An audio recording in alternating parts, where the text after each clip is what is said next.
Welcome back to another story on Infidelity Tales Lab.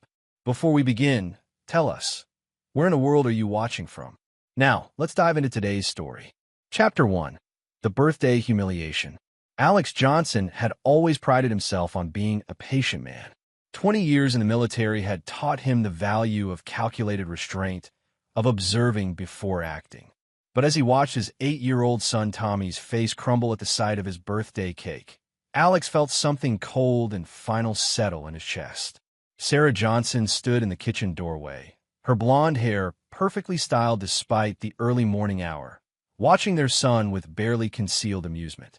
The cake she presented was clearly dog food, chunks of brown meat and vegetables molded into a rough cake shape with a single candle stuck in the center. "It's just a joke," Sarah laughed, her voice carrying that particular edge it had developed over the past year. "Come on, Tommy, where's your sense of humor?" Alex's father, Ralph Johnson, held up his phone, recording everything with the enthusiasm of a man who'd found the perfect story for his weekly poker game. At 72, Ralph had never been one to show affection to his only grandchild, but this seemed particularly cruel even for him. "This is priceless," Ralph chuckled, adjusting his angle to get Tommy's tears in frame. "Wait until the boys at the VFW see this." Margie Johnson, Alex's mother, stood beside her husband, her arms crossed and a smirk playing at her lips. "He's used to eating trash anyway," she said with a laugh. "I've seen what Sarah packs in his lunch." The words hit Alex like a physical blow, but not because they were unexpected.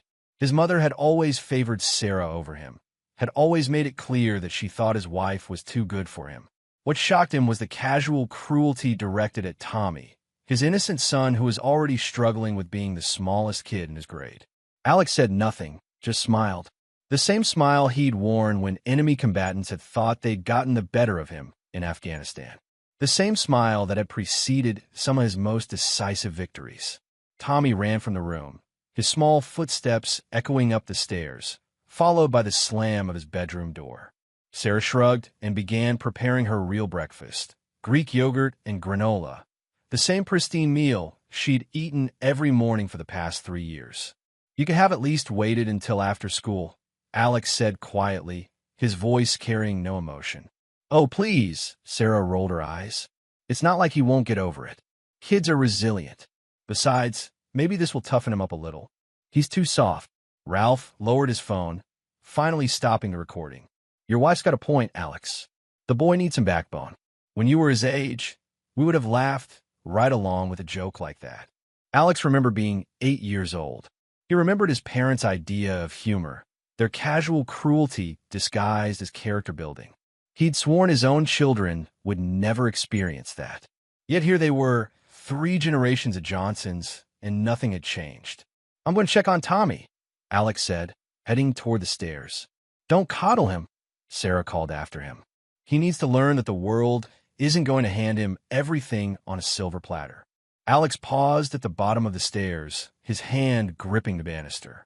Sarah had no idea what the world had handed Alex, what he'd fought for, what he'd earned through blood and determination.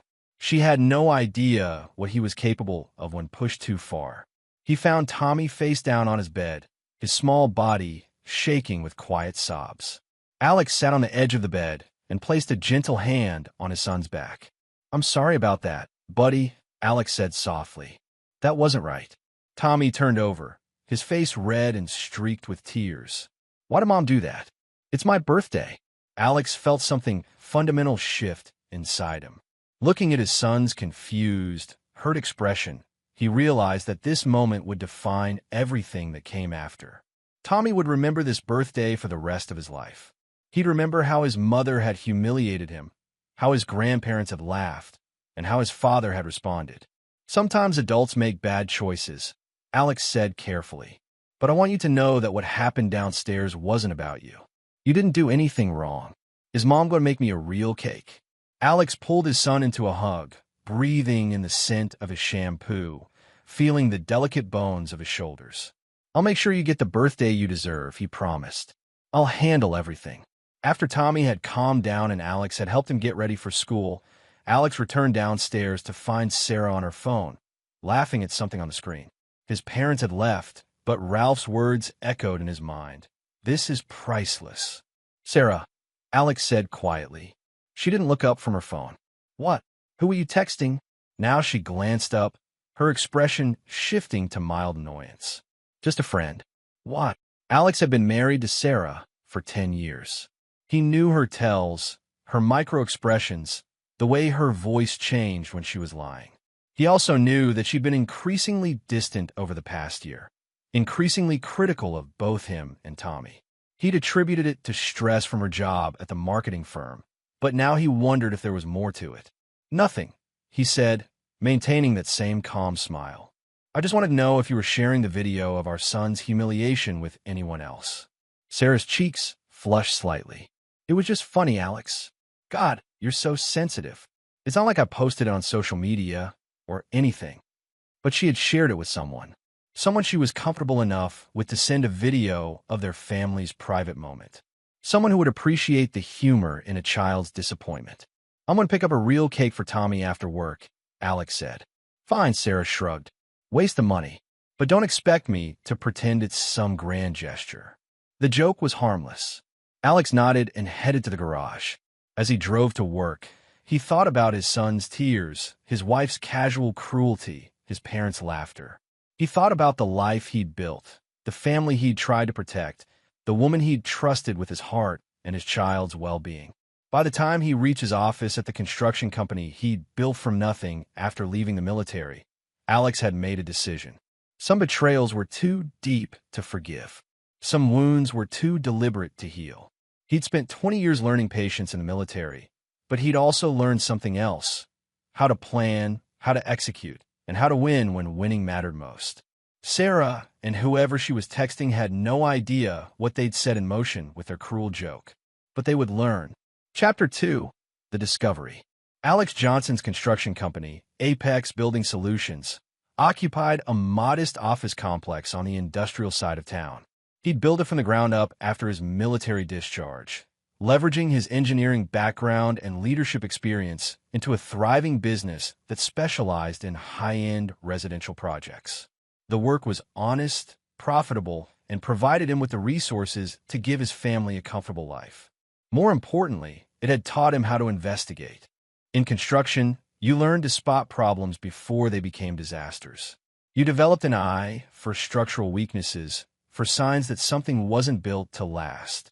You learned to ask the right questions and verify every detail, because people's lives depended on your thoroughness. As Alex sat in his office that afternoon, he applied those same skills to his marriage.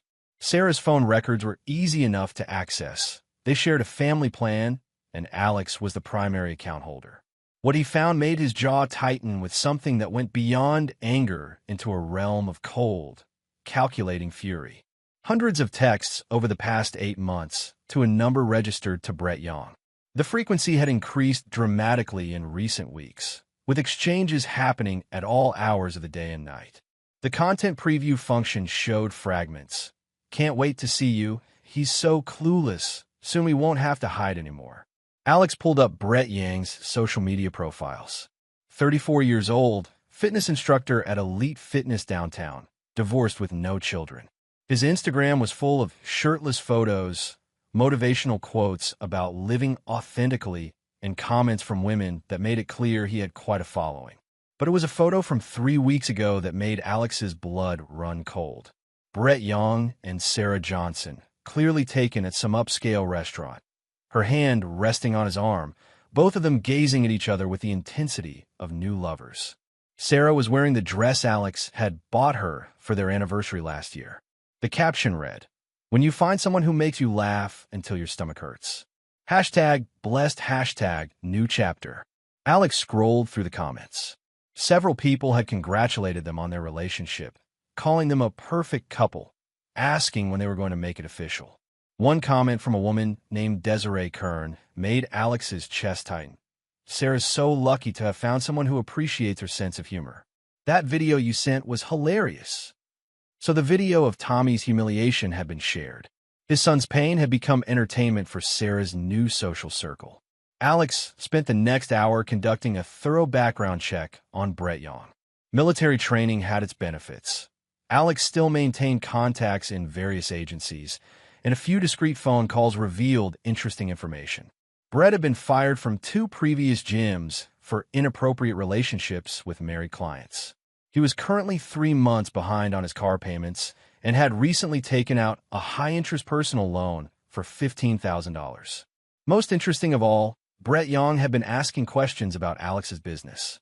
According to Alex's contact at the bank, Brett had attempted to get information about Apex Building Solutions' financial status, claiming to be a potential investor.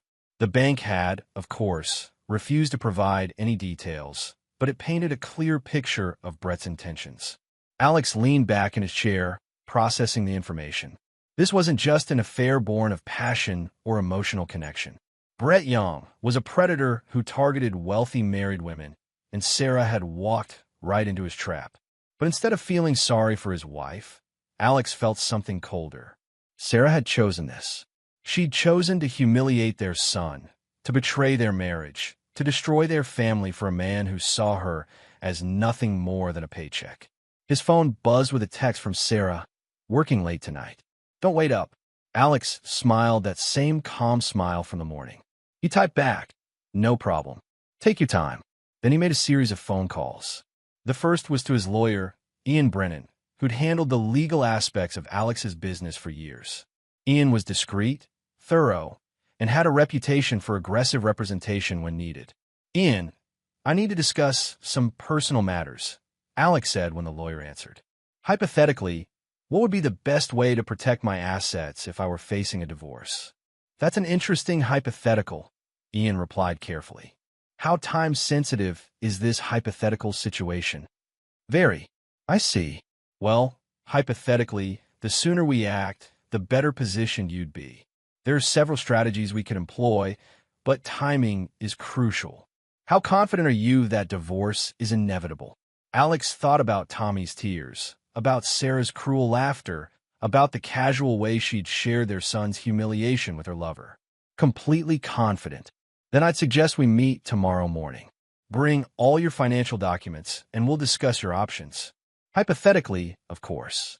The second call was to Stuart Peters, a private investigator Alex had met through business connections.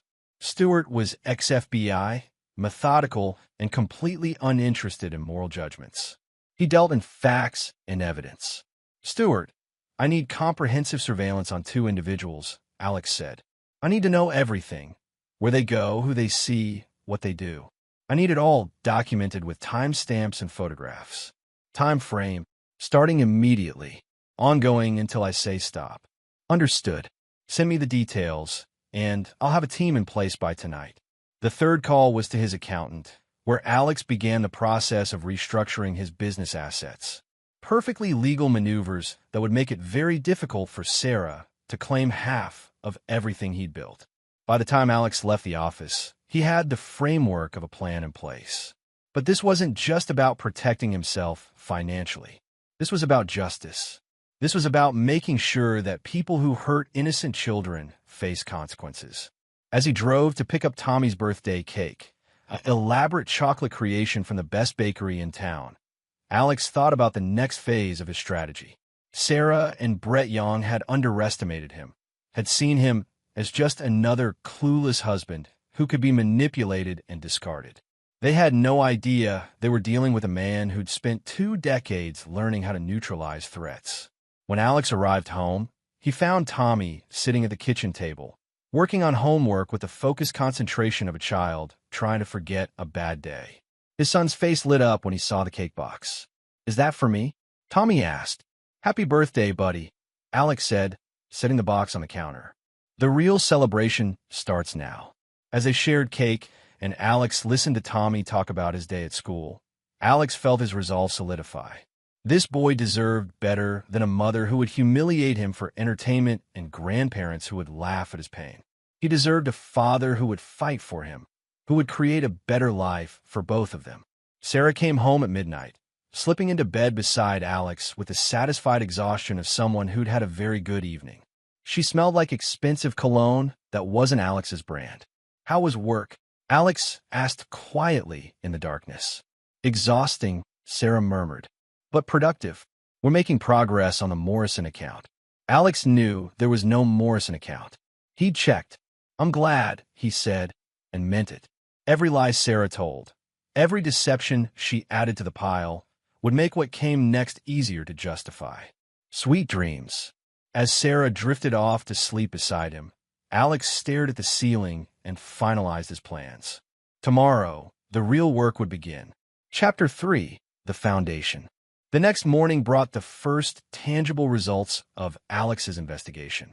Stuart Peters had worked quickly, and the photographs he delivered painted a clear picture of Sarah and Brett's relationship. The gym sessions that ran late into the evening, the hotel visits during Sarah's supposed client lunches, the intimate dinners at restaurants across town where they thought they wouldn't be recognized.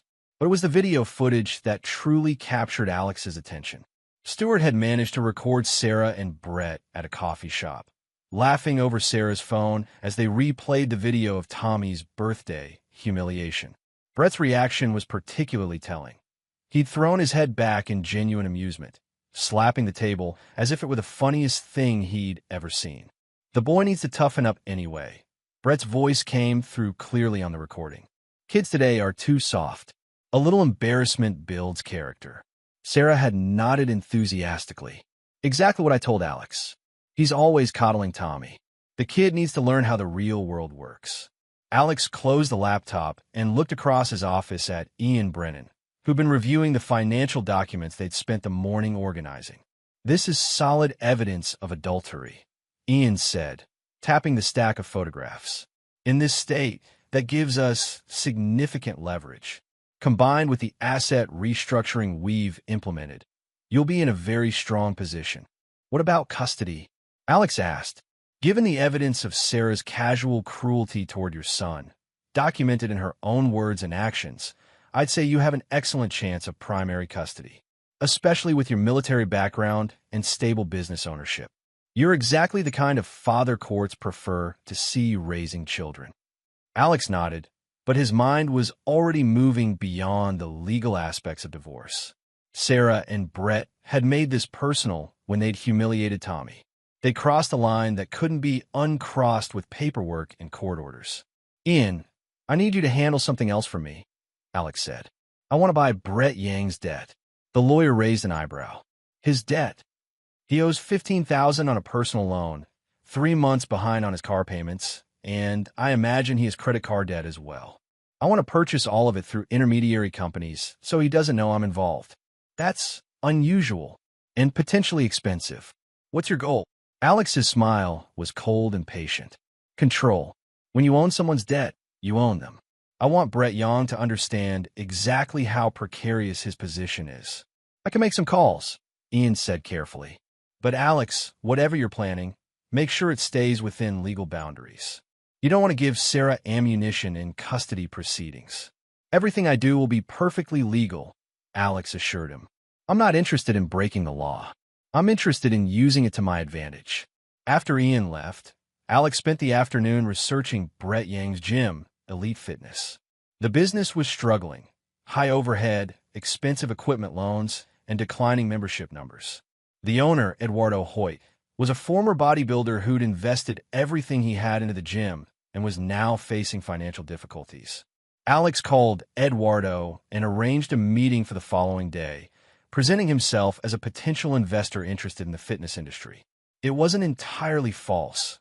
Alex had been considering diversifying his business portfolio, and gyms could be profitable with proper management. That evening, Alex took Tommy out for dinner at their favorite restaurant, just the two of them. His son was still subdued from the morning's humiliation, but he perked up when Alex let him order dessert without finishing his vegetables. Dad, why did Mom put dog food in my cake? Tommy asked between bites of ice cream. Alex had been dreading this question, but he'd prepared for it. Sometimes people make choices that hurt others, even when they don't mean to. Your mom thought it would be funny, but she didn't think about how it would make you feel. Grandpa and Grandma thought it was funny too. I know, buddy, and that wasn't right either. You know what, though? You handled it with more dignity than any of them showed. I'm proud of you for that. Tommy considered this seriously, the way children do when they're trying to understand the complex motivations of adults. Are you mad at Mom? Alex chose his words carefully. I'm disappointed that she hurt your feelings, and I'm going to make sure it doesn't happen again. Promise. Promise. When they returned home, Sarah was in the living room, lounging on the couch with her phone. She barely looked up when they entered. How was dinner? She asked, but her tone suggested she was asking out of obligation rather than interest. Good, Alex replied. Tommy, why don't you go get ready for bed? I'll be up to read with you in a few minutes. After Tommy had gone upstairs, Alex sat down across from Sarah. She was scrolling through social media, occasionally smiling at something on her screen. We need to talk about this morning, Alex said. Sarah sighed heavily, as if the conversation was an imposition. Alex, I already told you, it was just a joke. You're making way too big a deal out of this. Our son was humiliated on his birthday. My parents filmed it. You shared it with your friends. How is that not a big deal? For the first time, Sarah looked directly at him, and Alex caught a flash of something cold in her eyes. Maybe if Tommy wasn't so sensitive, it wouldn't have been such a problem. And maybe if you didn't coddle him so much, he'd be able to handle a little teasing. Teasing. Alex kept his voice level, but inside his resolve crystallized further. Sarah, you gave our 8-year-old son dog food instead of a birthday cake, and then laughed when he cried. That's not teasing. That's cruelty. Sarah's cheeks flushed, but with anger rather than shame. Oh, please. One disappointing moment isn't going to traumatize him. Kids need to learn that life isn't always fair. If anything, I was doing him a favor by preparing him for reality. Alex studied his wife's face, looking for any sign of remorse, any indication that she understood the gravity of what she'd done. He found nothing but defensive irritation and self-justification. You're right, he said finally. Life isn't always fair. Sometimes people who think they're cleverer than everyone else discover that they've seriously miscalculated. Sarah's expression shifted slightly, as if she'd caught something in his tone that she couldn't quite identify. What's that supposed to mean? Alex stood up, still wearing that calm, patient smile. It means I'm going to go read to our son, and then I'm going to bed. We'll talk more tomorrow. As he headed upstairs, Alex heard Sarah's phone buzz with a text message, followed by her familiar laugh. No doubt Brett Young was entertaining her with more wisdom about child-rearing and relationship management. Let them laugh, Alex thought as he settled in beside Tommy to read the next chapter of Hatchet, their current bedtime book. Let them think they were so clever, so superior, so much smarter than the boring husband and father they were planning to discard. They had no idea they were dealing with a man who'd spent his adult life learning how to win against superior forces through superior planning. They had no idea that every laugh, every cruel comment, every moment of their shared amusement was being documented and cataloged as evidence. Most importantly, they had no idea that Alex Johnson was the kind of man who, once he'd identified an enemy, would pursue victory with the same methodical precision that had made him successful in both war and business. The foundation was laid. Now it was time to build. Chapter 4. The Structure Rises. Alex's meeting with Eduardo Hoyt at Elite Fitness went exactly as he'd hoped. The gym owner was desperate, facing foreclosure within 60 days unless he could find an investor or buyer. His desperation made him talkative, and within an hour, Alex had a complete picture of the gym's financial situation and Brett Yang's employment status. Brett's one of our most popular trainers, Eduardo explained as they toured the facility. The ladies love him, but honestly, he's been a bit of a problem lately. Always requesting time off, showing up late, spending too much time on personal calls during his shifts. Alex nodded sympathetically while mentally noting Brett's schedule, his client list, and the layout of the gym. The building was well constructed, in a prime location, and with proper management could be profitable. More importantly, it would give Alex direct control over Brett's livelihood. I'll need a few days to review the financials with my team, Alex told Eduardo. But I'm very interested. This could be exactly what I'm looking for. 2 days later, Alex owned Elite Fitness through a shell company. Eduardo was so grateful for the cash infusion that he gladly accepted Alex's suggestion to promote the gym's customer service standards and implement stricter employment policies. Brett Young had no idea his new boss was the husband of the woman he was sleeping with. Meanwhile, Stuart Peters continued his surveillance, providing Alex with a detailed timeline of Sarah and Brett's affair. They met 3 times a week, Mondays at the Marriott downtown, Wednesdays at Brett's apartment, and Fridays at various restaurants around the city. Sarah had even taken vacation days to spend full afternoons with Brett, lying to Alex about spa visits and shopping trips with friends. The most damaging evidence came from a recording Stuart had made at Brett's apartment. Through a directional microphone, he'd captured a conversation that revealed the true scope of Sarah and Brett's planning. "He's such a pushover," Sarah's voice was clear on the recording.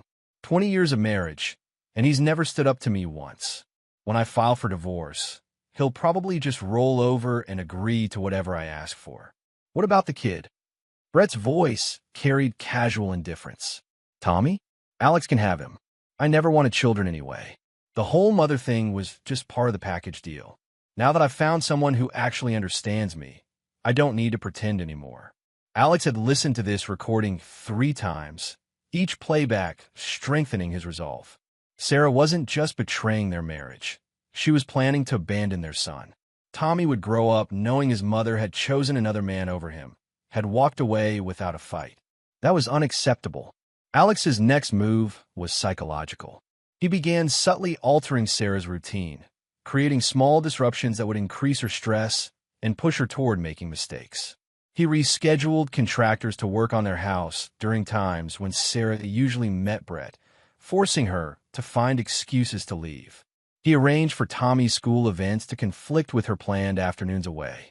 He even had their credit cards temporarily flagged for suspicious activity, creating hassles when she tried to pay for hotel rooms. None of these actions were overtly suspicious, but together they created a pattern of frustration that began affecting Sarah's mood and judgment. "Why is everything falling apart lately?" Sarah complained one evening after a particularly difficult day. Her credit card had been declined at lunch. The house alarm had malfunctioned during a planned rendezvous with Brett, and she'd received a notice that her gym membership needed updating. "Just bad luck, I guess," Alex replied, not looking up from the financial reports he was reviewing. "These things happen in clusters sometimes." Sarah studied his face suspiciously. "It's like someone's deliberately sabotaging my schedule." Alex glanced up with apparent concern. "That's a strange thing to say. Who would want to sabotage your schedule?" "I don't know. It just feels coordinated. Maybe you're just stressed from work," Alex suggested. "The Morrison account has been keeping you busy lately." Sarah's expression tightened slightly. She'd forgotten that she'd claimed to be working on a non-existent account. "Right, the Morrison account. It's been challenging. I'm sure you'll figure it out," Alex said, returning to his papers. "You always do." But Sarah's paranoia was growing, and paranoid people made mistakes. Alex was counting on it. At the gym, Brett was experiencing his own set of frustrations. His new management had implemented strict policies about punctuality, customer service, and appropriate relationships with clients. 3 written warnings for various infractions had appeared in his personnel file, each one documented with security camera footage and witness statements. "It's like they're watching my every move," Brett complained to Sarah during one of their Wednesday afternoon meetings. "The new owner is some kind of control freak. Everything has to be perfect. Everything has to be documented." "At least you have job security," Sarah replied, but her tone was distracted. She was thinking about the series of small disasters that had been plaguing her schedule. "For now, but one more write-up and I'm out." They made that very clear. Alex, listening to this conversation through Stuart's surveillance equipment, smiled with satisfaction. Brett was walking a tightrope, and Alex controlled both ends of the rope. The debt acquisition had also been successful. Through a series of intermediary companies, Alex now owned Brett's car loan, his personal loan, and had purchased his credit card debt from the original issuer. Brett had no idea that his financial obligations now ran directly to the man whose wife he was seducing. Phase 2 of Alex's plan was ready to implement. Late one evening, as Sarah slept beside him, Alex received a text from an unknown number. "Your wife is cheating on you. Elite Fitness, Tuesday, 3 p.m. Check the Marriott downtown if you want proof." Alex deleted the message and smiled in the darkness. Anonymous tips were so useful especially when they came from fictional concerned citizens who happened to know exactly when and where to look for evidence. Tomorrow, Alex would play the role of the suspicious husband, conducting his own investigation and discovering his wife's betrayal. He would be shocked, hurt, and desperate for guidance. The perfect setup for what would come next. Sarah and Brett had no idea they were about to spring their own trap. Chapter 5. The Walls Close In. Alex's performance as the devastated husband discovering his wife's affair was flawless. He followed Sarah to the Marriott on Tuesday afternoon, timing his arrival to catch her and Brett entering the elevator together. The security cameras captured his apparent shock, his hands trembling as he approached the front desk, his voice breaking as he asked which room his wife had checked into. "I'm sorry, sir, but I can't provide guest information," the desk clerk had said. "Please," Alex had replied, his voice perfectly pitched between hurt and desperate. "I think my wife is here with another man. I just need to know if I'm losing my mind." The desk clerk, a young woman named Cara Mays, had taken pity on him. While she couldn't provide room numbers, she could confirm that a Sarah Johnson had indeed checked in that afternoon with a male companion. Alex had thanked her profusely, handed her a $100 tip, and left the hotel looking like a broken man. The security footage would show exactly what any reasonable person would expect to see: a loyal husband discovering the worst betrayal possible. That evening, Alex confronted Sarah with the evidence he'd gathered. He sat her down in their living room, his hands visibly shaking, his voice carefully modulated to convey hurt rather than anger. "I followed you today," he said quietly. "I know about Brett Young." Sarah's face went through a rapid series of expressions: surprise, panic, calculation, and finally defiance. "How long have you known?" "I've suspected for a while, but today confirmed it." "Sarah, we've been married for 10 years. We have a son together. How could you do this to our family?" Instead of remorse, Sarah's expression hardened into something cold and determined. "Because I'm not happy, Alex. I haven't been happy for years. Brett makes me feel alive again. Makes me feel like the woman I used to be before I got trapped in this suburban housewife nightmare." Alex blinked as if he'd been slapped. "Trapped? Sarah, we built this life together. We planned it together." "You planned it," Sarah corrected. "I went along with it because I thought it was what I was supposed to want. But I'm done pretending. I'm done living a lie for the sake of appearances." "What about Tommy?" Sarah's expression didn't soften. "Tommy will be fine. Kids adapt. He'll probably be better off with you anyway. You're the one who actually enjoys playing house." Alex let his shoulders slump, playing the role of the defeated husband. "So what happens now?" "Now, I'm going to be honest for the first time in years," Sarah said, standing up and pacing to the window. "I want a divorce, Alex. I want to start over with someone who actually appreciates me. Someone like Brett Young. Yes, someone like Brett." Alex was quiet for a long moment, letting the silence stretch between them. "Can I ask you something? And will you give me an honest answer?" Sarah turned back to him, and for just a moment, her expression softened slightly. "What? Was any of it real? Our marriage, our family, was any of it real for you?" Sarah considered the question, and when she answered, her voice carried a finality that confirmed everything Alex had suspected. "I thought it was at the time, but looking back, I think I was just playing a role that everyone expected me to play. Brett helped me realize that I don't have to keep pretending to be someone I'm not." Alex nodded slowly, as if processing this devastating revelation. "I see. And the thing with Tommy's birthday cake, was that part of being your authentic self?" A flicker of discomfort crossed Sarah's face. "That was just, I was stressed. Brett said Tommy needed to toughen up, and I guess I let that influence me too much. Brett has opinions about how to raise our son. He's been around kids before. He knows what he's talking about." Alex filed this information away with everything else. Sarah was so deep in her fantasy that she was taking parenting advice from a man who had no children and no apparent interest in having any. "What do you want from me?" Alex asked quietly. "I want you to make this easy," Sarah replied. "I want us to handle this like adults. We'll split everything fairly, figure out custody arrangements, and move on with our lives." Alex nodded as if he were considering this reasonable proposal. "I'll need some time to process all of this." It's a lot to take in. Of course. Take all the time you need. But Alex, I hope you understand that my mind is made up. This isn't something I'm doing impulsively. I've thought about it for months.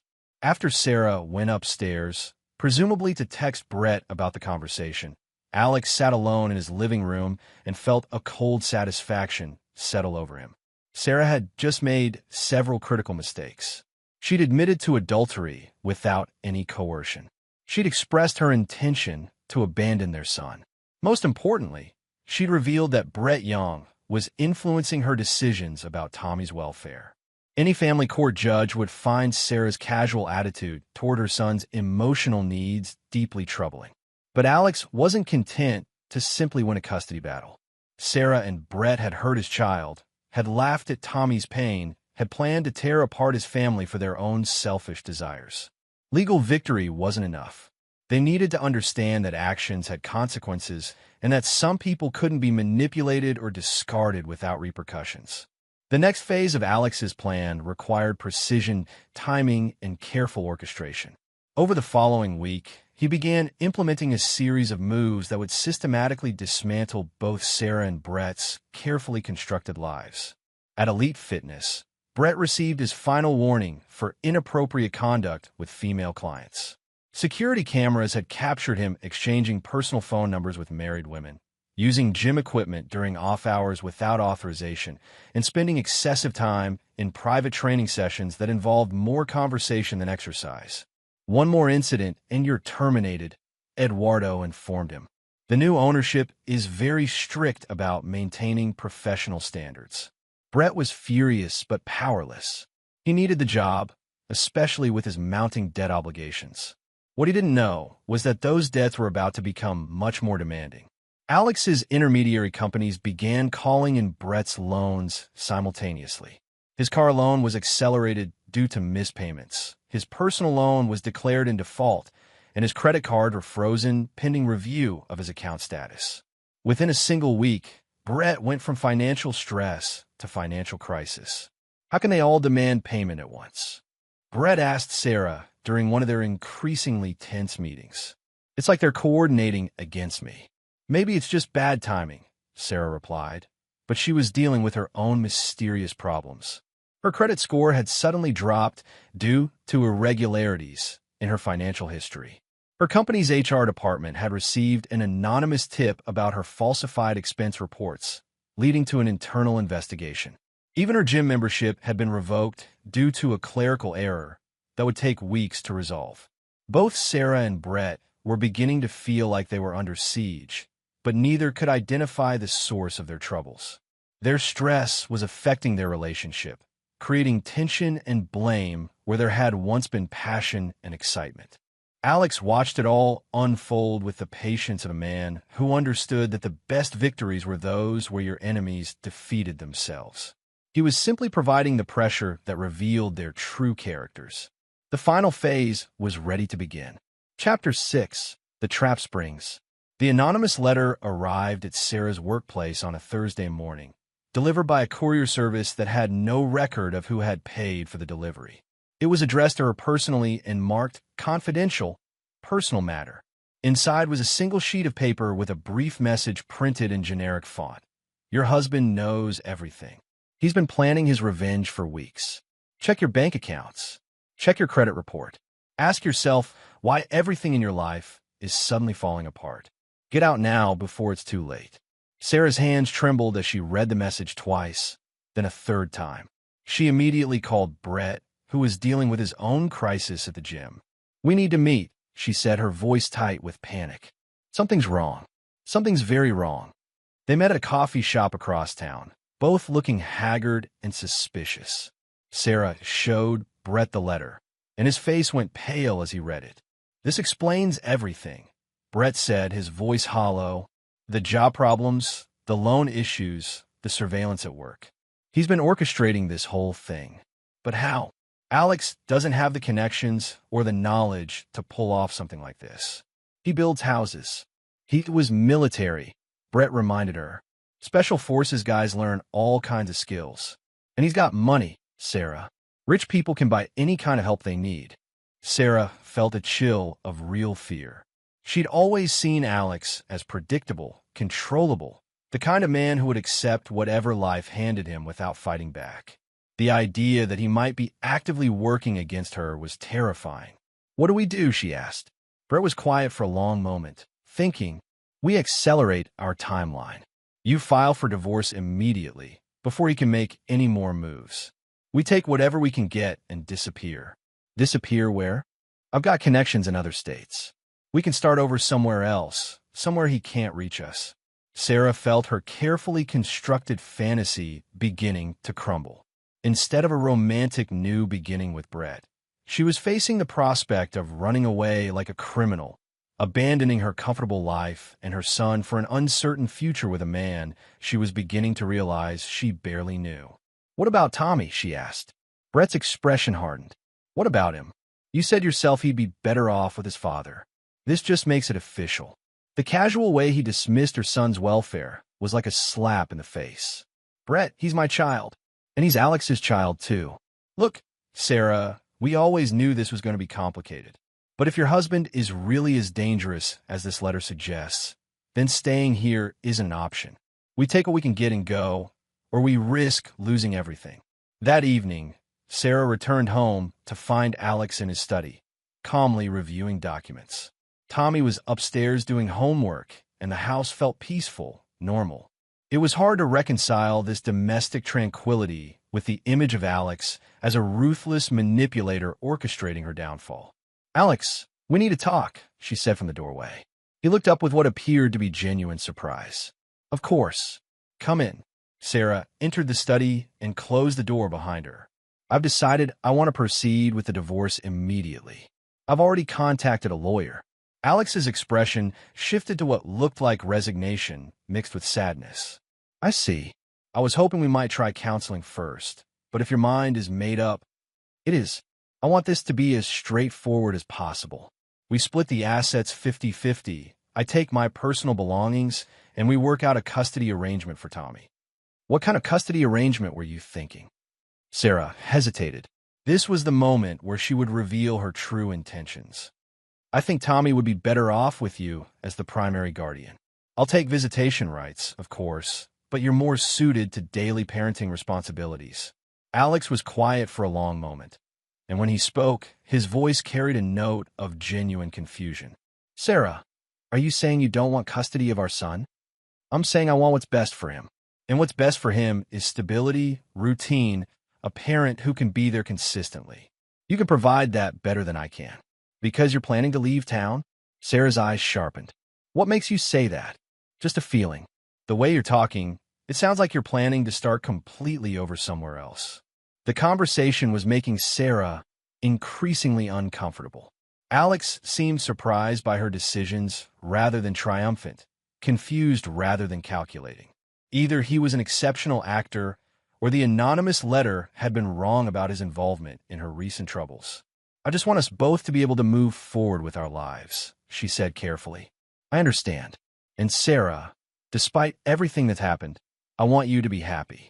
If Brett Young makes you happy, then I hope things work out for you." The casual mention of Brett's name hit Sarah like a physical blow.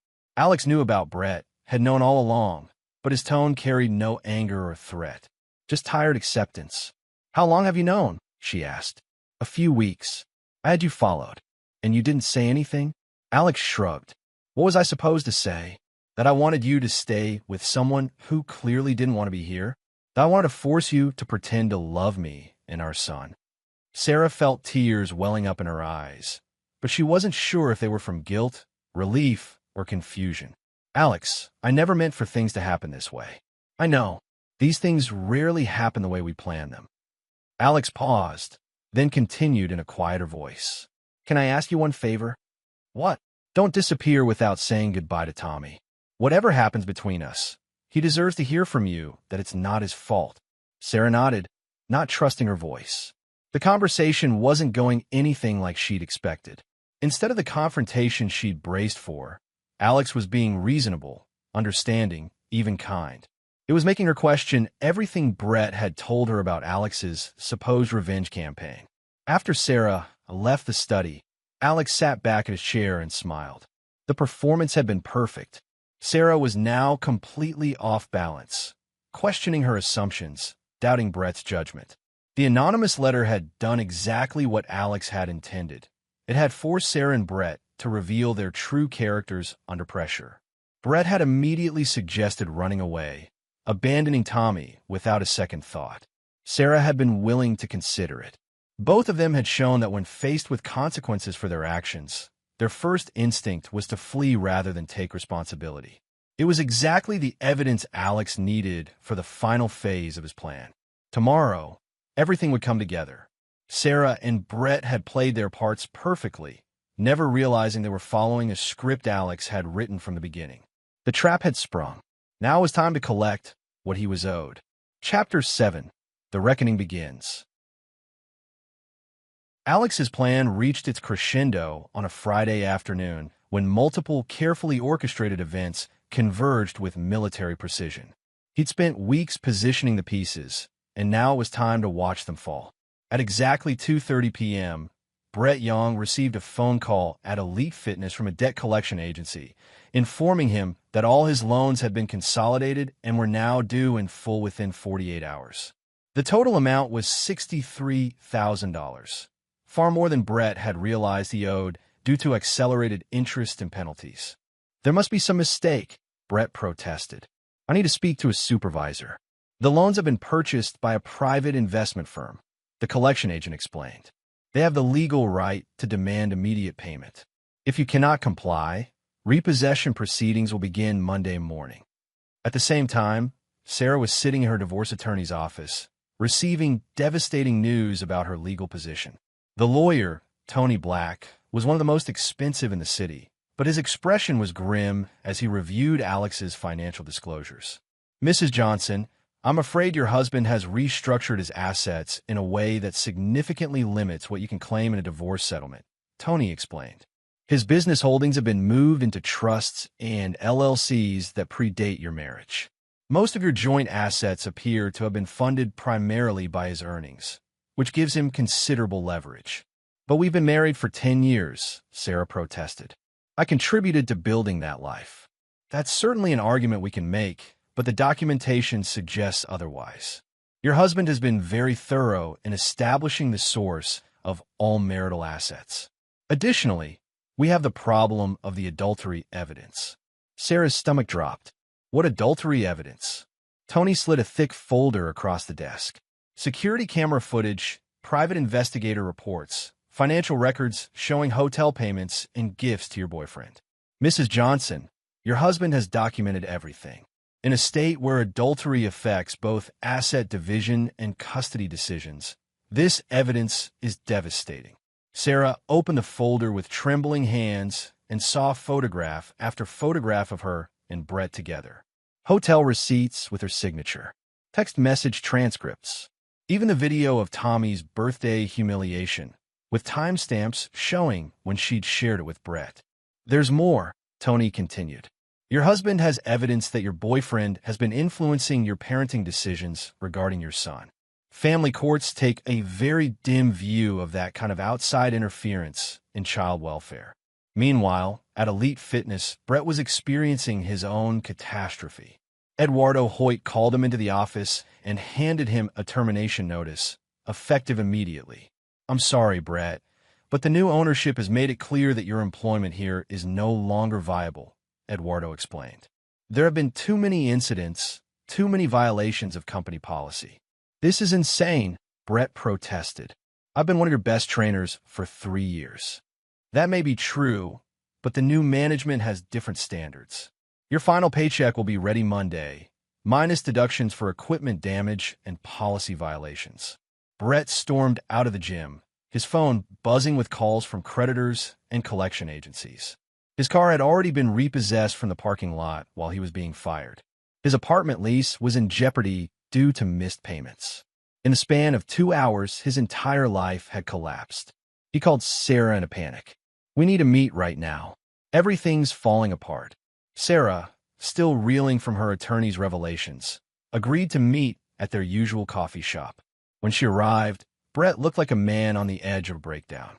His face was pale, his hands shaking, his usual confident demeanor completely shattered. "They know everything," Brett said without preamble. "Your husband has been planning this for weeks, maybe months. He's destroyed my credit, got me fired, taken my car. I'm completely ruined. How could he have that kind of power?" Sarah asked, though her meeting with Tony Black had already answered that question. "Money and connections. I underestimated him completely. I thought he was just some boring contractor who wouldn't fight back. But he's been playing chess while we were playing checkers." Sarah showed Brett the evidence folder from her attorney's office. His face went ashen as he flipped through the photographs and documents. "We're screwed," he said flatly. "Completely and totally screwed." "There has to be something we can do," Sarah said, but her voice lacked conviction. "Some way to fight back." Brett laughed bitterly. "Fight back with what? I don't have a job, a car, or a place to live. And you're about to lose everything in the divorce. Your husband has made sure we have nothing left to fight with." The reality of their situation was settling over them both like a suffocating blanket. The passionate affair that had seemed so romantic and exciting just weeks ago now felt foolish and destructive. They'd traded their secure lives for a fantasy that had evaporated the moment it faced real consequences. "I have to go back to him," Sarah said quietly. "I have to try to fix this before it's too late." Brett's expression hardened. "Go back to him? Sarah, you filed for divorce. You told him you were leaving him for me. There's no going back from that. Maybe if I apologize, if I explain that I made a mistake, he's not going to forgive you. Look at what he's done to us. This isn't the work of someone who's interested in reconciliation. This is revenge, pure and simple." Sarah stared at the evidence folder, feeling the full weight of her choices. She convinced herself that Alex was weak, that he would simply accept whatever she decided to do. Instead, she'd awakened something implacable and ruthless, something that had systematically dismantled her life while she remained oblivious to the threat. "What about Tommy?" she asked. "What about him? You already told your husband he could have custody. The kid will be fine." The casual dismissal of her son's welfare was the final straw. Sarah looked at Brett Young, really looked at him, and saw him clearly for the first time. Without his confident swagger, without his easy charm, he was just a selfish man who'd convinced her to destroy her family for his own gratification. "I need to go home," she said, standing up from the table. "Sarah, wait. We can figure this out. Maybe if we leave town tonight, start over somewhere else. With what money? You just said yourself we have nothing left." Brett's desperation was palpable. "I'll figure something out. I always do. But we can't give up now. Not when we've come this far." Sarah looked at this man who'd promised her a new life, who'd convinced her to abandon her family, who was now suggesting they run away like criminals. The fantasy was completely dead now, replaced by the harsh reality of consequences and regret. "Goodbye, Brett," she said and walked away. As Sarah drove home, she tried to prepare herself for what would likely be the most difficult conversation of her life. She'd betrayed her husband, abandoned her son, and destroyed her family for a man who'd proven to be nothing more than a coward when faced with adversity. But the worst part was knowing that Alex had been right about Brett all along. And Alex had been planning this confrontation from the beginning, had seen through both of them with a clarity that made her feel foolish and naive. She pulled into her driveway and sat in the car for several minutes, staring at the house she'd taken for granted, thinking about the family she'd been so eager to discard. Through the front window, she could see Alex helping Tommy with his homework at the kitchen table, both of them focused and content. It was a scene of domestic peace that she'd scorned just days ago. Now it looked like everything she'd lost and might never get back. Sarah took a deep breath and prepared to face the consequences of her choices. Chapter 8. The Price of Betrayal. Sarah found Alex exactly where she'd seen him through the window, sitting at the kitchen table with Tommy, working through a math worksheet. The scene was so normal, so comfortable, that it made her chest ache with regret. This was what she'd thrown away. Not just a marriage, but a family, a home, a life that she'd been too selfish to value. "Dad, I don't understand this one," Tommy was saying, pointing to a word problem about calculating the area of a rectangle. "Let's break it down," Alex replied patiently. "What information does the problem give us?" Sarah watched this interaction for a moment, remembering when she used to be part of these evening routines. When had she stopped caring about Tommy's homework, about his small daily struggles and victories? When had she started seeing her own family as an obstacle to her happiness instead of the foundation of it? "Alex, can we talk?" she said from the doorway. Both Alex and Tommy looked up. Alex's expression was neutral, but Tommy's face brightened with genuine pleasure at seeing his mother. "Mom, want to help with my math? Dad's really good at explaining it." Sarah felt her throat tighten. "Maybe later, sweetheart. I need to talk to your dad first." Alex stood up, ruffling Tommy's hair. "Keep working on that one, buddy. I'll be right back." They went into Alex's study, where Sarah had initiated so many conversations over the years. Now the room felt different, charged with tension and unspoken accusations. Alex closed the door and turned to face her, his expression calm but watchful. "How did your meeting with the lawyer go?" he asked. Sarah was startled by the directness of the question. "You know about that?" "Sarah, I've known about everything from the beginning. Your affair with Brett Young, your plans to leave, your intention to abandon Tommy. I've been waiting for you to be honest about it." The word abandon hit Sarah like a physical blow. "I wasn't abandoning Tommy. I thought he'd be better off with you." "Better off? Or more convenient for your new life?" Sarah couldn't meet his eyes. "Alex, I know I've made terrible mistakes. I know I've hurt you and Tommy, and I'm sorry. I'm so sorry. Are you sorry because you regret your choices?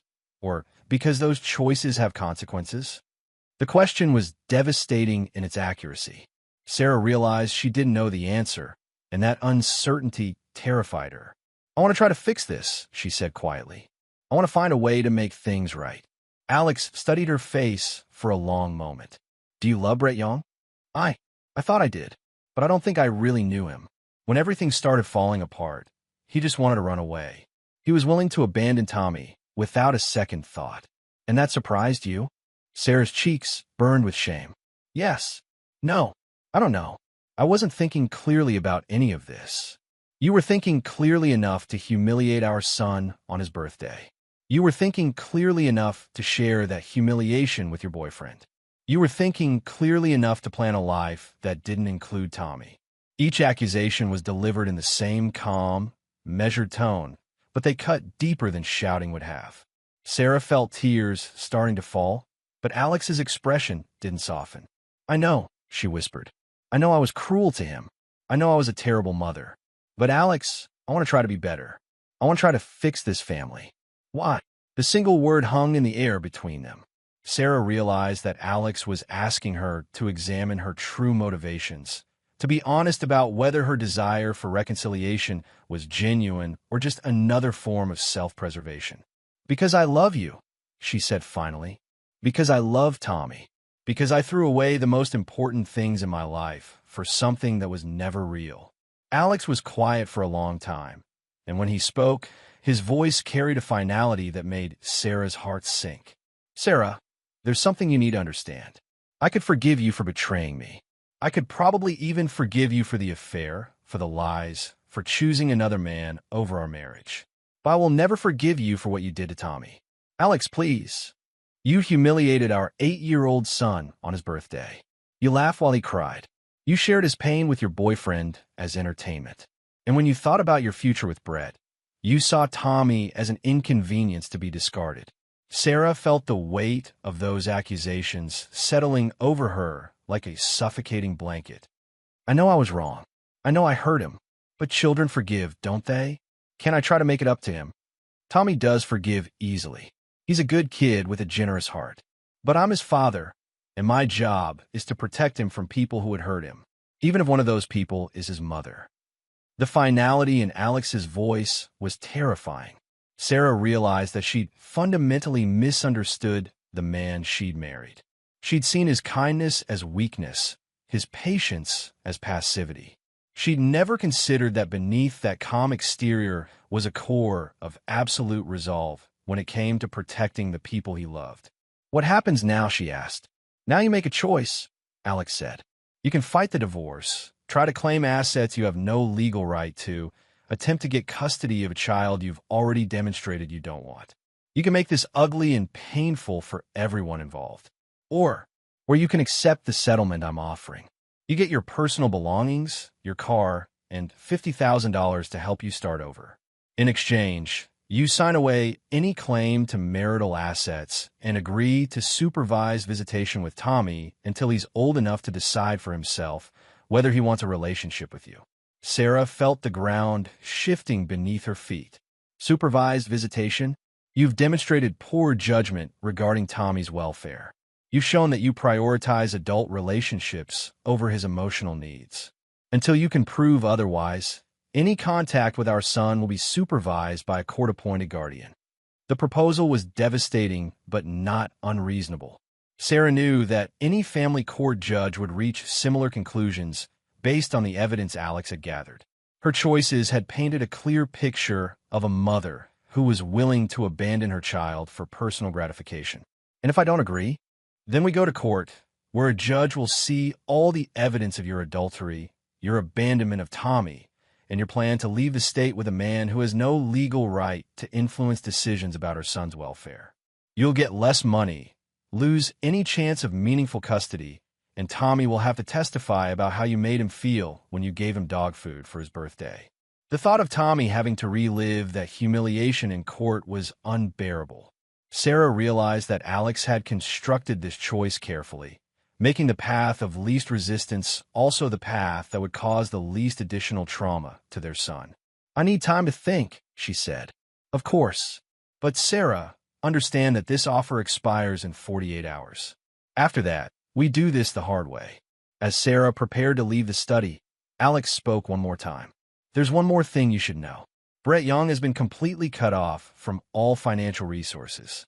His credit is destroyed, his employment terminated, his debts called in. He has nothing left and no way to rebuild." Sarah turned back to face him. "Why are you telling me this?" "Because I want you to understand that running away with him isn't an option anymore. Your fantasy is over, Sarah. Now you have to live in the real world, where actions have consequences and people who hurt children face justice." Sarah left the study feeling like she'd been hollowed out from the inside. She'd entered the conversation hoping for forgiveness, for a chance to rebuild her family. Instead, she discovered that she'd married a man far more formidable than she'd ever imagined. A man who'd systematically dismantled her life while giving her every opportunity to make better choices. As she packed her belongings that night, Sarah could hear Alex reading to Tommy in the next room, their voices carrying the easy comfort of a father and son who genuinely enjoyed each other's company. It was a relationship she'd taken for granted, a bond she'd been willing to sacrifice for her own selfish desires. Now it was lost to her, possibly forever. Chapter 9. The Last Laugh. 6 months later, Alex stood in the kitchen of their house, his house now, watching Tommy blow out 9 candles on an elaborate superhero-themed birthday cake. The boy's face was radiant with happiness, surrounded by friends from school and teammates from his Little League team. The contrast with the previous year's humiliation couldn't have been more complete. "Make a wish, buddy," Alex said, his hand resting gently on his son's shoulder. Tommy closed his eyes, concentrated for a moment, then blew out all the candles in one breath. The room erupted in cheers and applause. "What did you wish for?" asked Austin Yoder, Tommy's best friend. "Can't tell you, or it won't come true," Tommy replied with the wisdom of 9 years. But he looked up at his father with a smile that suggested his most important wish had already been granted. The past 6 months had been a period of healing and rebuilding for both of them. Tommy had struggled initially with his mother's absence, asking difficult questions about why she'd chosen to leave. Alex had been honest, but age-appropriate in his explanations, focusing on the fact that sometimes adults make choices that hurt the people they love, but that didn't mean the hurt was deserved or permanent. Sarah had signed the divorce settlement without contesting it. The supervised visitation arrangements had been used exactly twice, both awkward, stilted encounters that left Tommy confused and upset. After the second visit, Sarah had stopped requesting them altogether. She'd moved to another state, ostensibly to start fresh, though Alex suspected she was simply running from the consequences of her choices. Brett Young had disappeared entirely. His financial ruin had been complete and irreversible. The debt consolidation had triggered a cascade of legal and personal problems that left him unable to remain in the city. Stuart Peters had tracked him to a small town in Nevada, where he was apparently working construction for minimum wage and living in a studio apartment. The fitness instructor who'd once seduced wealthy married women was now just another middle-aged man struggling to pay rent. Alex felt no sympathy for either of them. They'd made their choices with full knowledge of the potential consequences. They'd chosen cruelty over kindness, selfishness over responsibility, fantasy over reality. The fact that their choices had led to predictable outcomes was justice, not tragedy. "Dad, can we play baseball in the backyard?" Tommy asked as the party began winding down. "Absolutely. Let me help clean up first, then we'll get the gloves." As Alex cleared cake plates and picked up wrapping paper, he reflected on the lessons of the past year. He'd learned that patience and planning were more powerful than anger and impulse. He'd learned that people revealed their true characters under pressure, and that character was destiny. Most importantly, he'd learned that protecting the innocent sometimes required being ruthless with the guilty. His phone buzzed with a text message from an unknown number. Alex opened it, curious. "I know what you did to us. I know how you destroyed our lives. This isn't over." Alex smiled and deleted the message. Brett Young, apparently. The man still didn't understand that his life had been destroyed by his own choices, not by Alex's response to them. Some people never learned to take responsibility for their actions. Alex typed a brief reply. "Your threats are documented and will be forwarded to local authorities. Any further contact will be considered harassment. Move on with your life." Then he blocked the number and forgot about it. Brett Young was yesterday's problem, and Alex had more important things to focus on. Tommy appeared at his elbow, baseball glove in hand. "Ready, Dad?" "Ready." They went into the backyard, where the late afternoon sun was casting long shadows across the grass. Alex pitched gently while Tommy practiced his swing, both of them laughing when the ball sailed over the fence into the neighbor's yard. "I'm getting better, aren't I?" Tommy asked as they retrieved the ball. "You're getting much better. Keep practicing, and you'll be starting shortstop next season. Will you come to all my games?" "Every single one," Alex promised. "That's what dads do." Tommy beamed at this assurance, and Alex felt a deep satisfaction that had nothing to do with revenge or justice. This was what victory actually looked like, not the destruction of enemies, but the protection of innocence, the preservation of love, the building of a life worth living. As they played catch in the fading light, Alex thought about the future he was building with his son. Tommy would grow up knowing that his father would fight for him, would protect him, would never abandon him for personal convenience. He would learn that actions had consequences, that loyalty was rewarded, and that some things were worth fighting for. He would also learn that some people couldn't be trusted, that some wounds couldn't be healed with forgiveness alone, and that sometimes the only way to stop a bully was to demonstrate that their actions would have costs they couldn't afford to pay. These were hard lessons, but necessary ones. The world could be cruel, but it was also fair in its own way. People who treated others with kindness and respect generally found kindness and respect returned. People who chose cruelty and betrayal generally found themselves alone with the consequences of their choices. Sarah had learned this lesson too late. Brett Young was still learning it. But Tommy would grow up understanding it from the beginning, which would make him stronger, wiser, and better prepared for whatever challenges life might bring. As the sun set and they headed inside for dinner, Alex reflected on the justice of it all. A year ago, he'd been a man whose family was being quietly destroyed by people who saw his kindness as weakness. Today, he was a single father raising a happy, healthy son in a home filled with love and security. Sarah was alone in another state, probably telling herself that she was the victim of circumstances beyond her control. Brett Young was working manual labor and living in poverty, no doubt blaming Alex for consequences that were entirely the result of his own actions. But Alex and Tommy were together, building a life based on mutual respect, genuine affection, and unwavering loyalty. They were the ones who had truly won. That night, as Alex tucked Tommy into bed, his son looked up at him with serious eyes. "Dad, are you happy?" Alex considered the question carefully. "Yes, buddy. I'm happy. Are you? Yeah. I like it being just us. It feels safe. Alex kissed his son's forehead and turned off the light. It is safe, and it always will be. As he walked downstairs, Alex smiled to himself. Sarah and Brett had thought they were so clever, so superior, so much smarter than the boring husband and father they were planning to discard. They'd had no idea they were dealing with a man who understood that the best revenge wasn't getting even. It was building something better than what had been destroyed. They'd given him dog food for his son's birthday, thinking it was just a joke. Alex had given them a masterclass in consequences, and he'd had the last laugh after all. And there you have it. Another story comes to an end. What did you think? I'd love to hear your thoughts in the comments below. If you enjoy this story, consider joining our community by subscribing. It means the world to us. For more stories like this one, check out the recommended videos on screen. And I'll see you there. To our amazing viewers at Infidelity Tales Lab, welcome and thank you. Your presence makes these stories worth sharing. We'd love to hear, which part of the world are you joining us from? Let us know. Now, let's dive into today's story. Chapter 1. The Opportunity.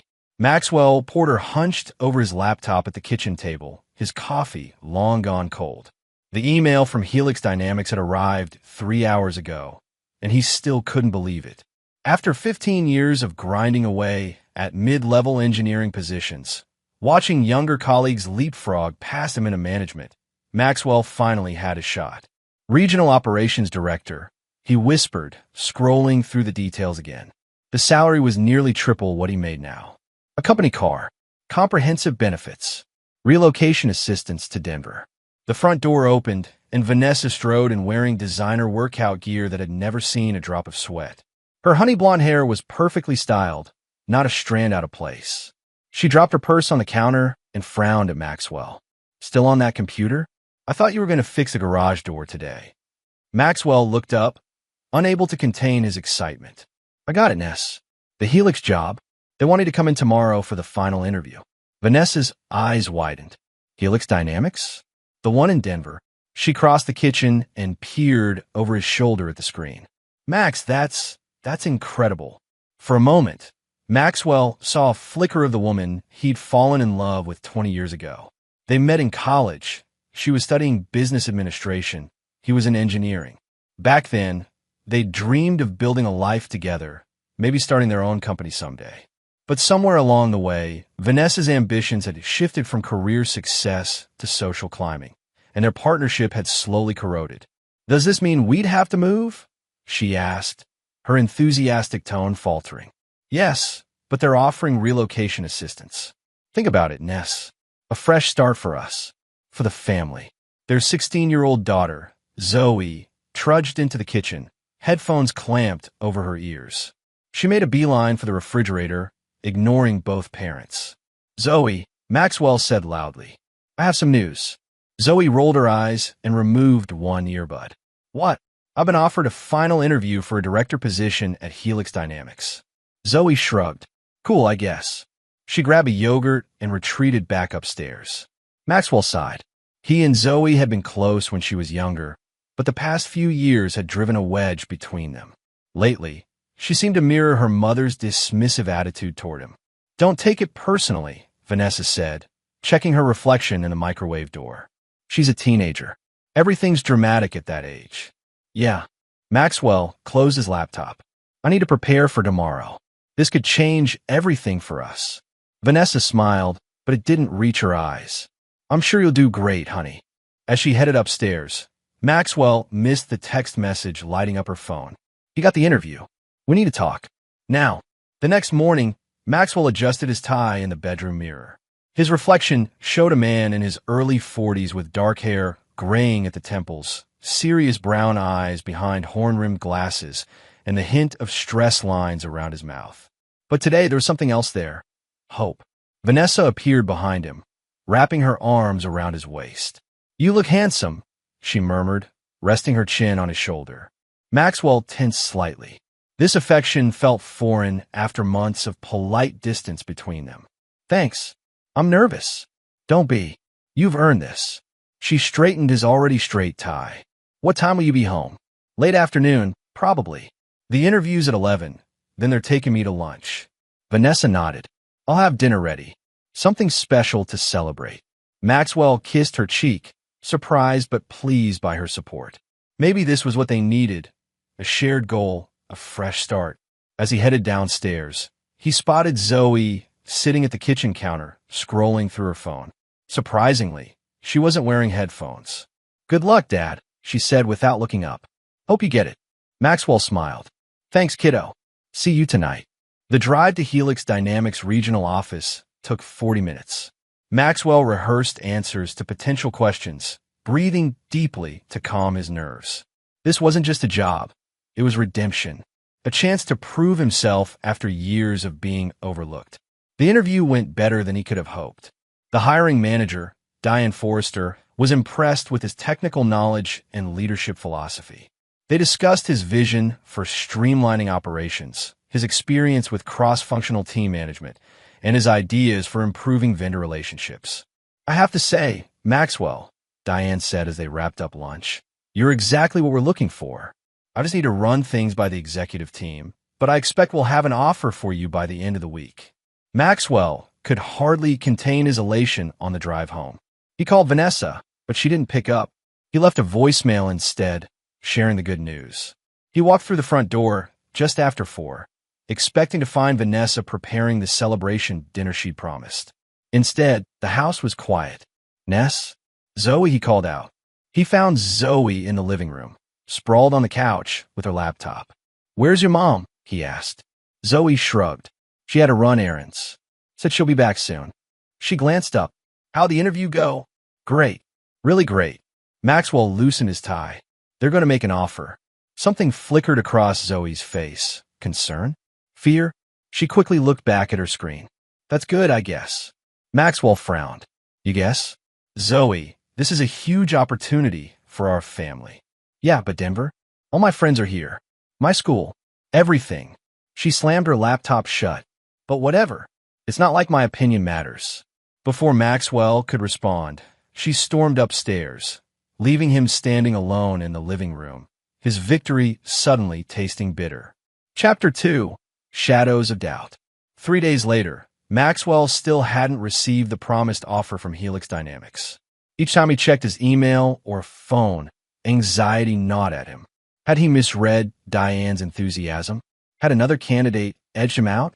Maybe you should call them, Vanessa suggested over breakfast, barely looking up from her phone. She'd been unusually attentive since his interview, asking detailed questions about the company and the position. I don't want to seem desperate, Maxwell replied, pushing his eggs around his plate. Diane said by the end of the week. That's today. Well, sitting here stressing won't help. Vanessa stood and rinsed her coffee cup. I'm meeting Audrey for brunch. Try to get out of the house. Clear your head. Maxwell nodded absently. He planned to work on his resume, just in case. Have fun. After Vanessa left, Maxwell retreated to his home office, a converted corner of the basement with a desk and a bookshelf. He was updating his LinkedIn profile when his phone rang. The caller ID showed Helix Dynamics. His heart pounded as he answered. Maxwell Porter speaking. Maxwell, this is Diane Forrester. Her voice sounded strained. Do you have a moment to talk? Of course, Maxwell said, his mouth going dry. I'm not sure how to say this, but we've decided to go in another direction with the regional director position. Maxwell felt like he'd been punched in the stomach. I see. May I ask why? I thought the interview went well. There was a long pause. It did. Extremely well. But we received a call yesterday that raised some concerns. A call? From whom? Another pause. From your wife? Actually, the room seemed to tilt. My wife. Yes. She called and declined the position on your behalf. She said you'd reconsidered due to family obligations. Maxwell gripped the phone so hard his knuckles turned white. I didn't. When we expressed surprise, she recommended another candidate. Someone named Preston Holbrook? She said he was a family friend with extensive qualifications. The name hit Maxwell like a freight train. Preston Holbrook, Vanessa's college boyfriend, the one she occasionally mentioned with a distant look in her eyes, the successful investment banker who'd chosen his career over her. There's been a misunderstanding, Maxwell said, struggling to keep his voice steady. I never authorized my wife to speak on my behalf, and I certainly didn't decline the position. I suspected something wasn't right, Diane said softly. That's why I'm calling directly. But I'm afraid it's too late. We've already extended an offer to Mr. Holbrook, and he's accepted.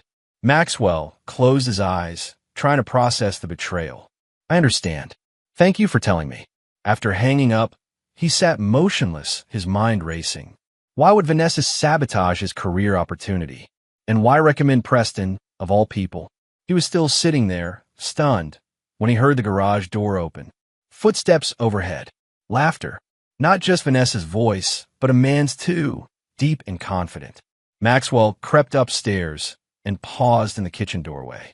Vanessa was unpacking groceries, while a tall, athletic man with salt and pepper hair leaned against the counter, holding a glass of wine. Even after 2 decades, Maxwell recognized Preston Holbrook immediately. I still can't believe you pulled it off, Preston was saying. The look on Diane's face when you called was priceless. Vanessa laughed. It wasn't hard. Max tells me everything about his work. I knew exactly what to say to make it convincing.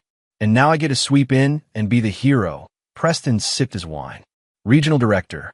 Not bad for a guy who was considering a career change anyway. Denver's perfect, Vanessa said. Close enough to visit easily. Far enough that Max won't accidentally run into you. Preston set down his glass and pulled Vanessa into his arms. How long before you break the news that you're leaving him? A month, maybe 2. I need to get Zoe on board first. She's already warming up to the idea of moving in with you. Actually, Maxwell said, stepping into the kitchen, I think you should explain right now. Vanessa jerked away from Preston, her face draining of color. Max, you're supposed to be what? Looking for another job because my wife sabotaged my career opportunity. His voice was deadly calm, but inside, something was breaking. Or maybe I'm supposed to be oblivious to the fact that my wife and daughter are planning to leave me for her ex-boyfriend? Preston straightened to his full height, a good 3 inches taller than Maxwell. Now, Porter, let's be reasonable. Get out of my house, Maxwell said, his tone leaving no room for argument. Preston glanced at Vanessa, who nodded slightly. He grabbed his jacket. Call me later, he murmured to her, before brushing past Maxwell. Once the front door closed, Vanessa's shock transformed into defiance. You weren't supposed to find out this way. How was I supposed to find out? After you'd already moved to Denver with my daughter and the man you recommended for the job that should have been mine. It wouldn't have worked out anyway, Vanessa said dismissively. You're not director material, Max. You never have been. You're too passive, too content with mediocrity. Each word cut deeper than the last. And Preston is everything I'm not. Is that it? He has ambition, drive. He doesn't just talk about dreams. He makes them happen. Vanessa crossed her arms. We reconnected at my college reunion last year. He's divorced now, and he wanted to rekindle what we had. So the past year of distance between us, the cold shoulders, the criticism, that was all leading up to this. I was going to tell you after you'd processed losing the job. Make it seem like the natural end to a marriage that's been failing for years. She sighed. Zoe needs a stronger role model. Max, someone who can set her up for success, not us. She gestured vaguely at their modest home. The mention of Zoe reignited Maxwell's anger. Does our daughter know about this scheme? The call to Helix?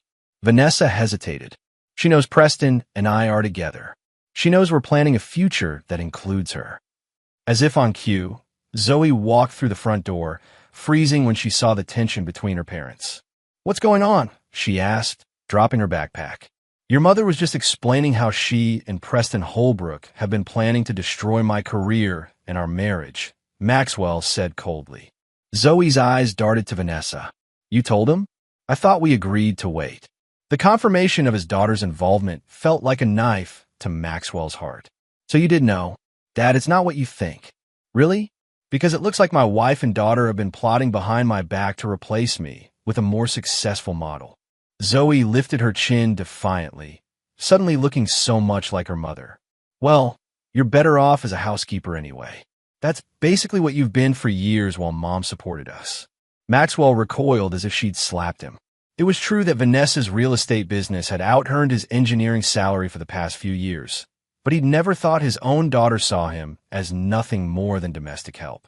Before he could respond, Vanessa's phone rang. She glanced at the screen and frowned before answering. "Preston? What's wrong?" Even from across the room, Maxwell could hear the furious voice on the other end. Vanessa's face paled as she listened. "That's impossible," she said. "How could they rescind the offer already?" Maxwell watched as his wife's carefully constructed plan began to unravel before his eyes. And deep within him, something cold and calculating stirred to life. This wasn't over. Not by a long shot. Chapter 3. The Awakening. Maxwell lay awake in the guest bedroom, staring at the ceiling. It had been 3 days since his world imploded. 3 days of icy silence between him and Vanessa. 3 days of Zoe avoiding his gaze. 3 days of plotting. Preston's job offer had indeed been rescinded. Apparently, Diane Forrester had done some additional checking after a call with Maxwell and discovered that Preston had exaggerated his qualifications. The irony might have been satisfying if Maxwell's own career prospects hadn't been collateral damage. His phone buzzed with a text message. Unknown number. "Mr. Porter, this is Diane Forrester. I've been doing some thinking.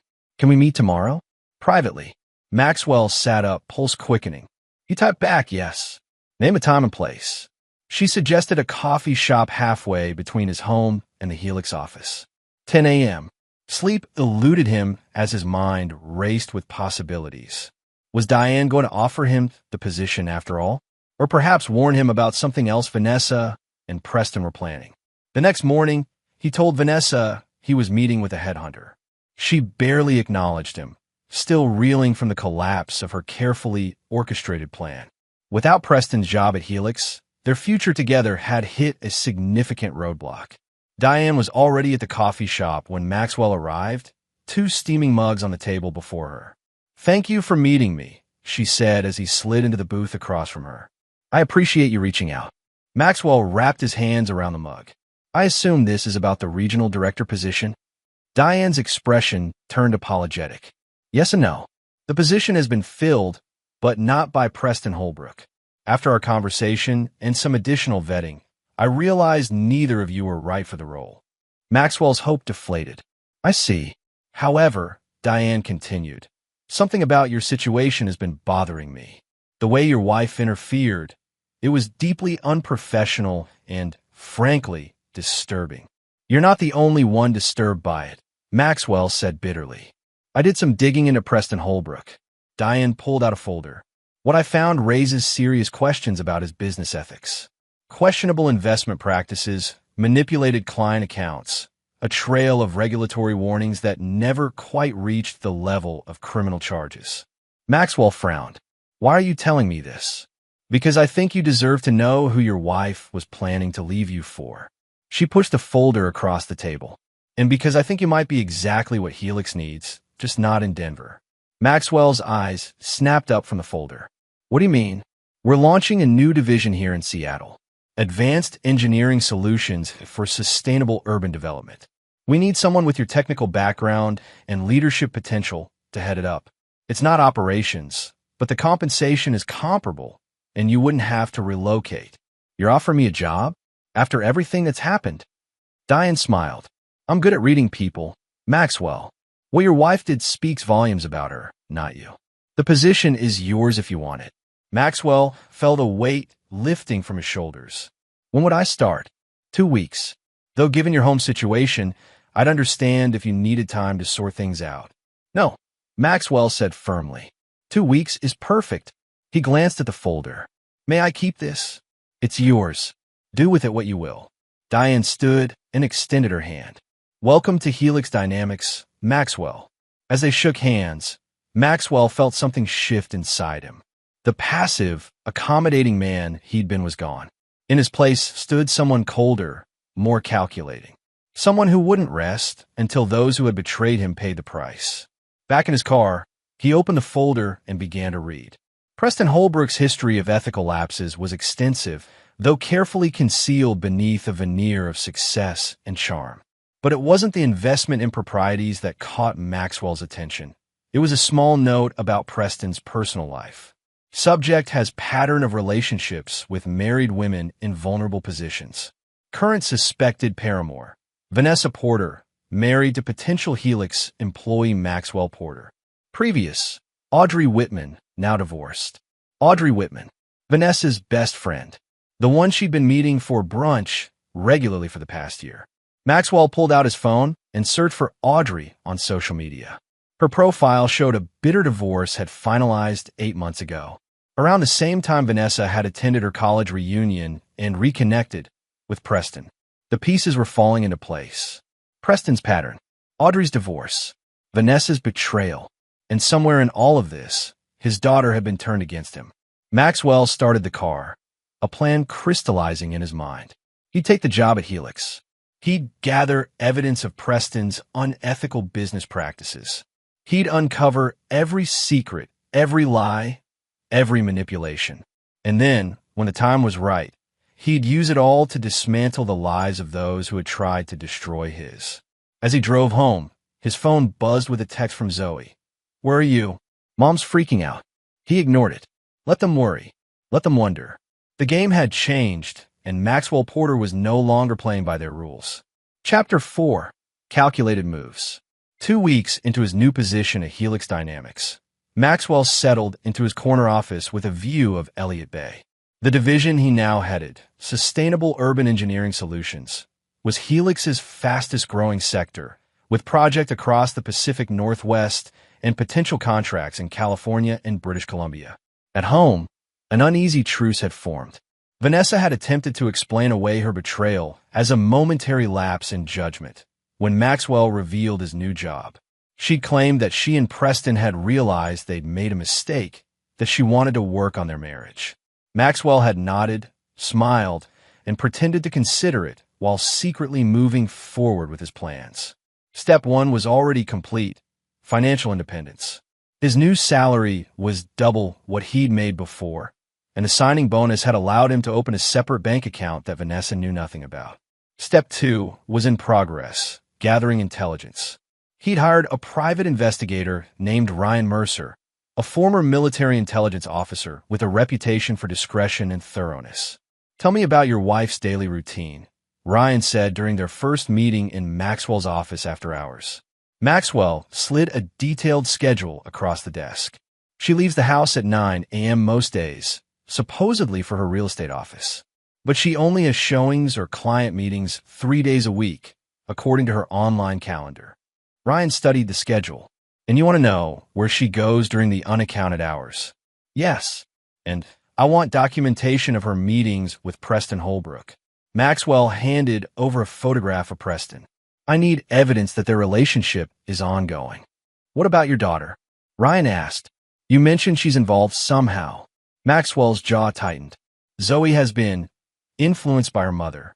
I need to know if she's meeting with Preston too, and what they're telling her about me." Ryan nodded, making notes. "And this Preston character, you want background on him beyond what's in the Helix folder?" "Everything.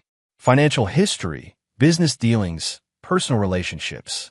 Especially any evidence of unethical behavior that could be reported to regulatory authorities." "What's your endgame here, Maxwell?" Ryan's expression was professionally neutral. "Are you building a case for divorce?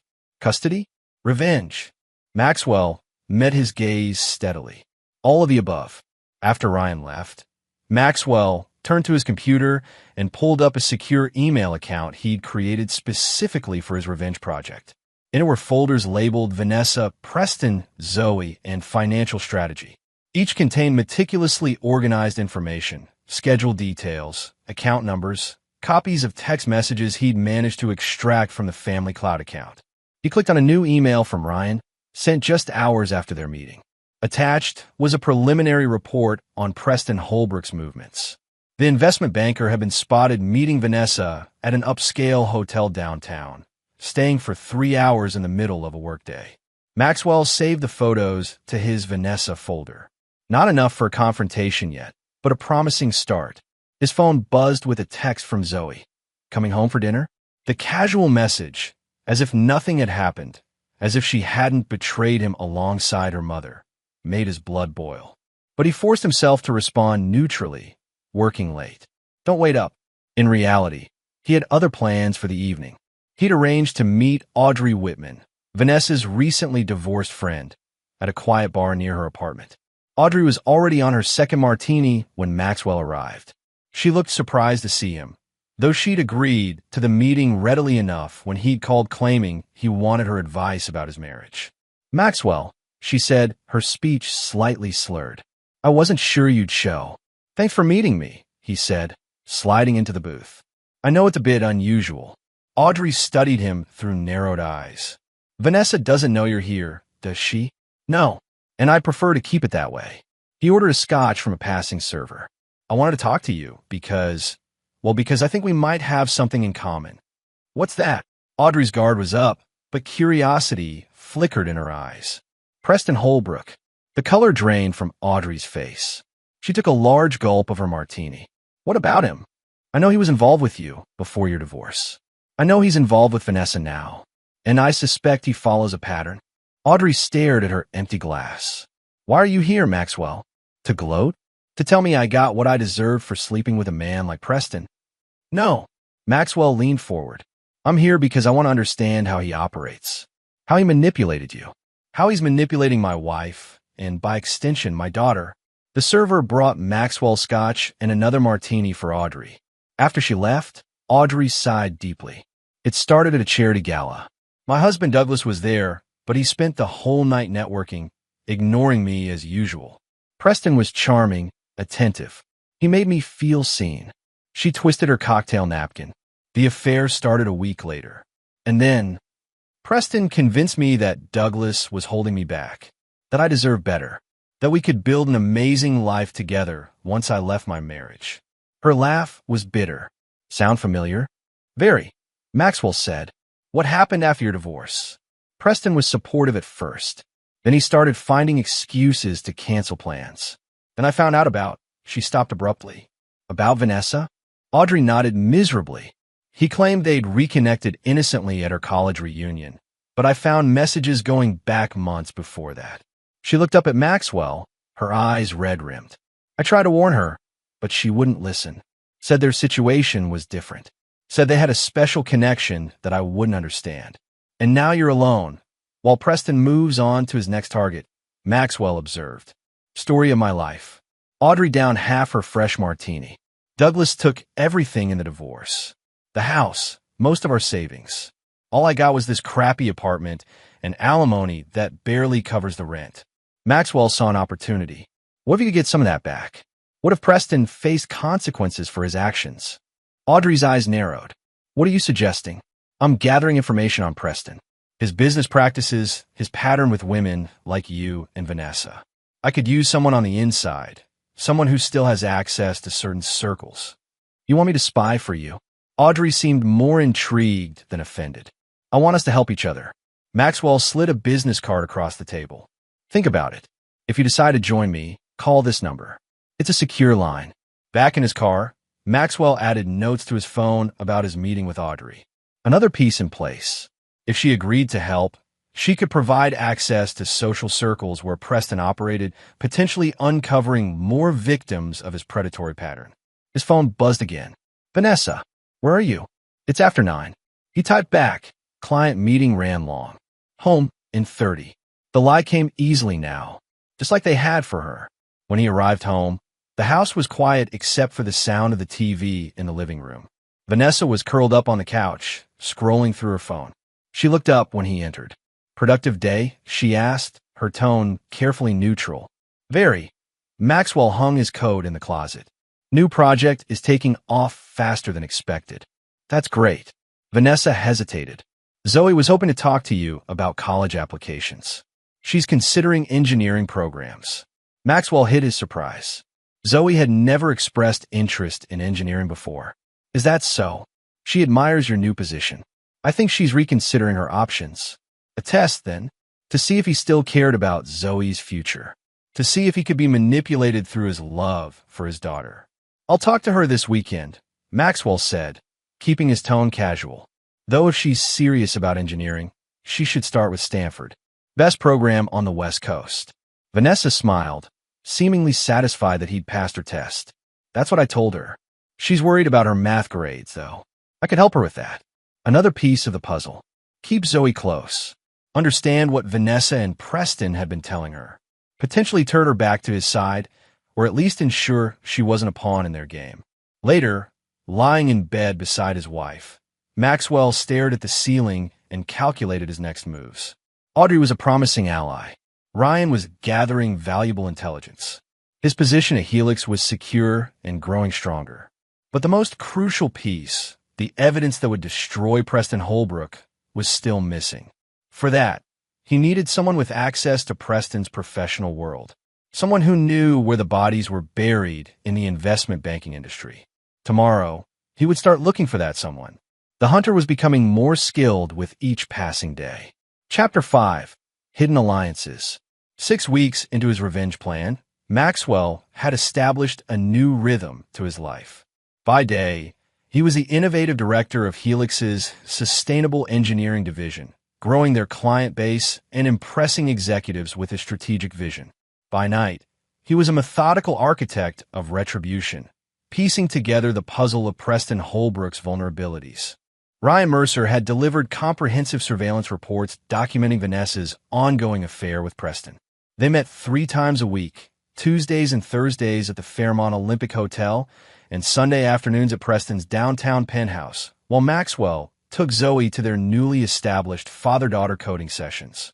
Those Sunday afternoons with Zoe had become an unexpected complication in Maxwell's emotional landscape. His daughter, sensing a shift in his career success and confidence, had gradually warmed to him again.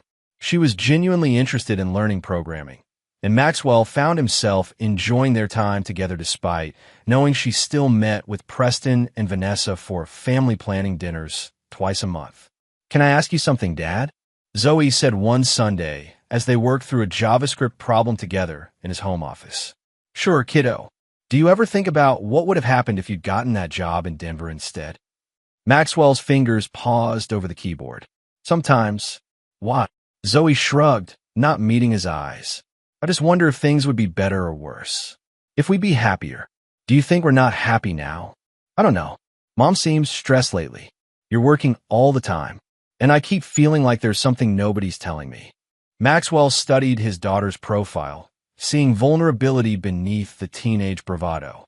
How much did she really know about Vanessa and Preston's plans? Had they been honest with her, or was she just another pawn in their game? "Sometimes adults have complicated feelings that are hard to explain," he said carefully. "But I want you to know that whatever happens between me and your mom, we both love you. And my door is always open if you have questions."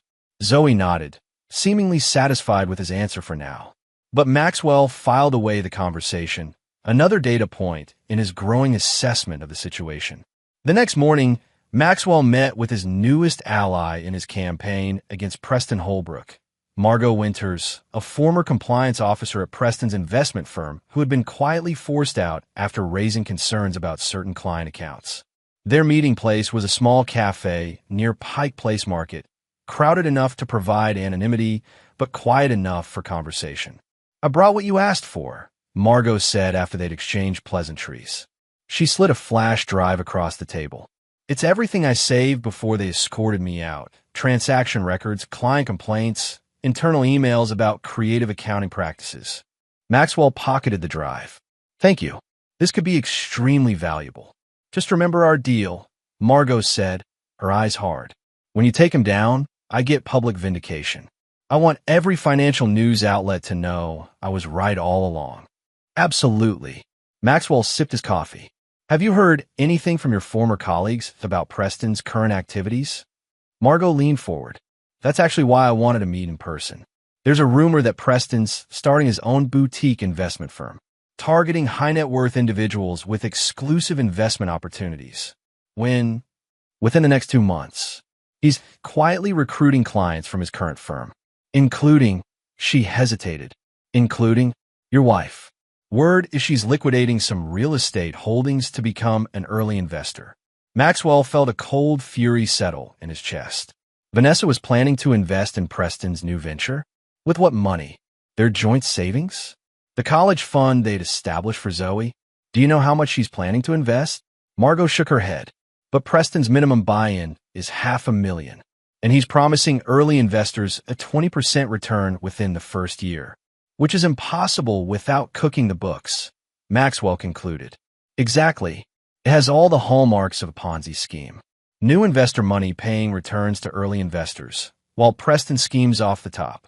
Maxwell nodded, his mind racing with possibilities. This changes the timeline. I need to move faster. What's your plan? Margot asked. You'll know when it happens, Maxwell replied. But I think it's time to involve the Securities and Exchange Commission. Anonymously, of course. Back at his office, Maxwell plugged in Margot's flash drive and began sifting through the files. The evidence of Preston's unethical practices was damning. Manipulated returns, hidden fees, misleading investment prospectuses. But it was one particular folder labeled Holbrook Personal that caught Maxwell's attention. Inside were records of Preston's personal investments, including partnerships in several limited liability companies with ambiguous names. Maxwell cross-referenced these against property records and discovered that one of the LLCs owned the very penthouse where Preston met with Vanessa on Sundays. More interesting was an LLC called Horizon Ventures that had purchased a beachfront property on Whidbey Island 6 months ago, right around the time Preston had reconnected with Vanessa at her college reunion. Maxwell pulled up the property listing.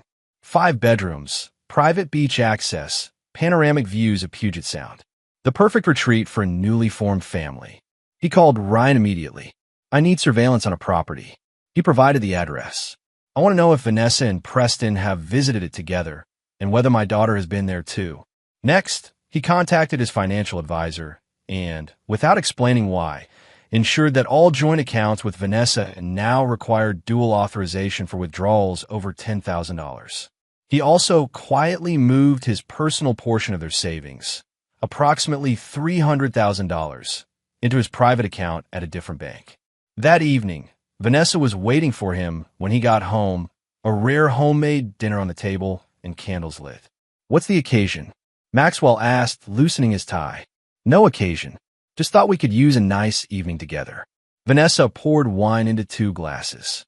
You've been so busy with the new job. I feel like we hardly see each other anymore. Maxwell accepted the glass, studying his wife's face.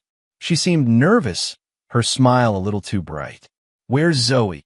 Sleepover at Brianna's house. It's just us tonight. Over dinner, Vanessa kept the conversation light. Neighborhood gossip, a new restaurant she wanted to try, a movie she thought they might enjoy together. But Maxwell could sense her building toward something. Finally, as they were finishing dessert, she reached for his hand across the table.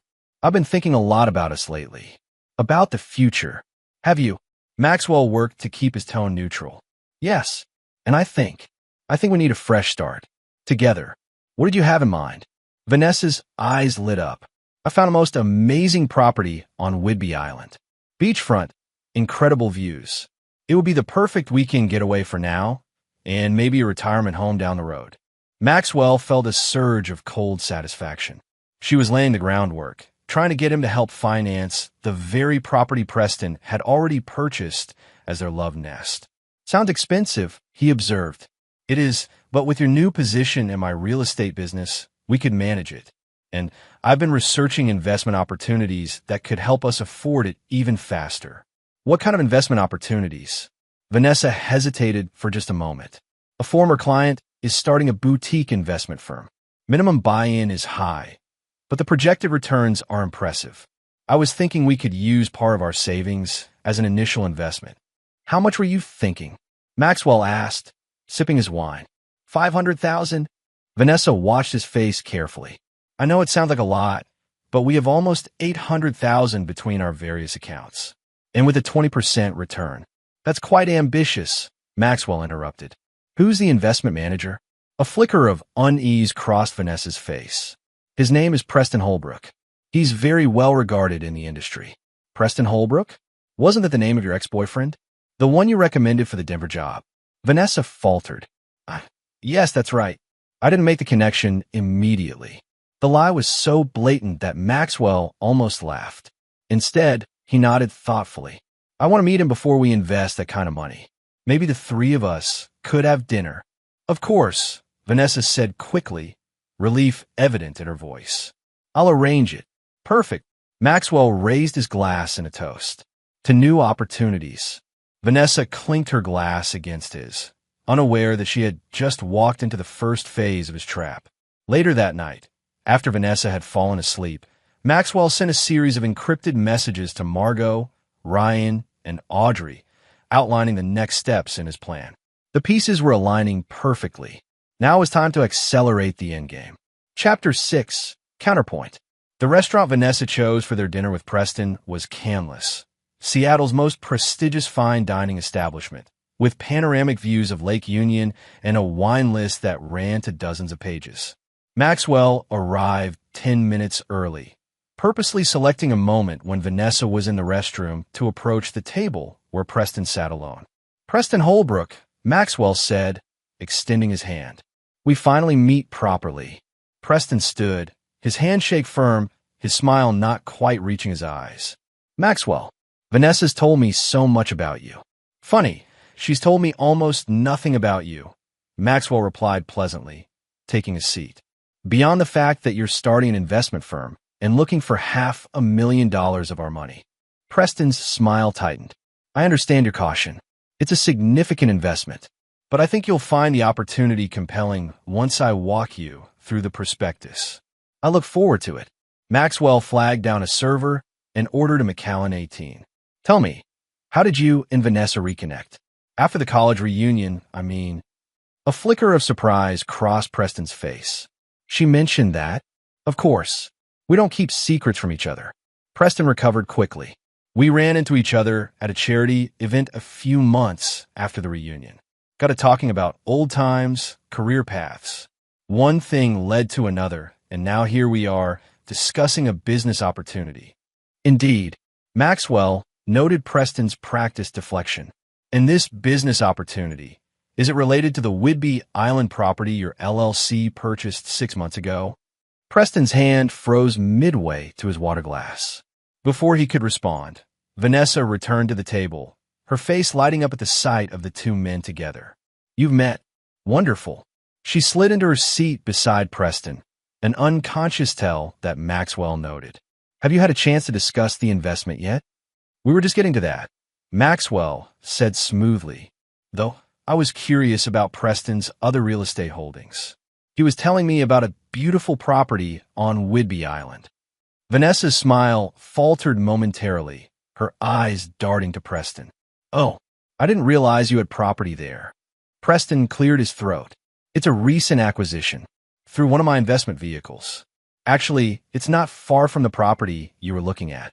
What a coincidence, Maxwell commented, watching the silent communication passing between his wife and her lover.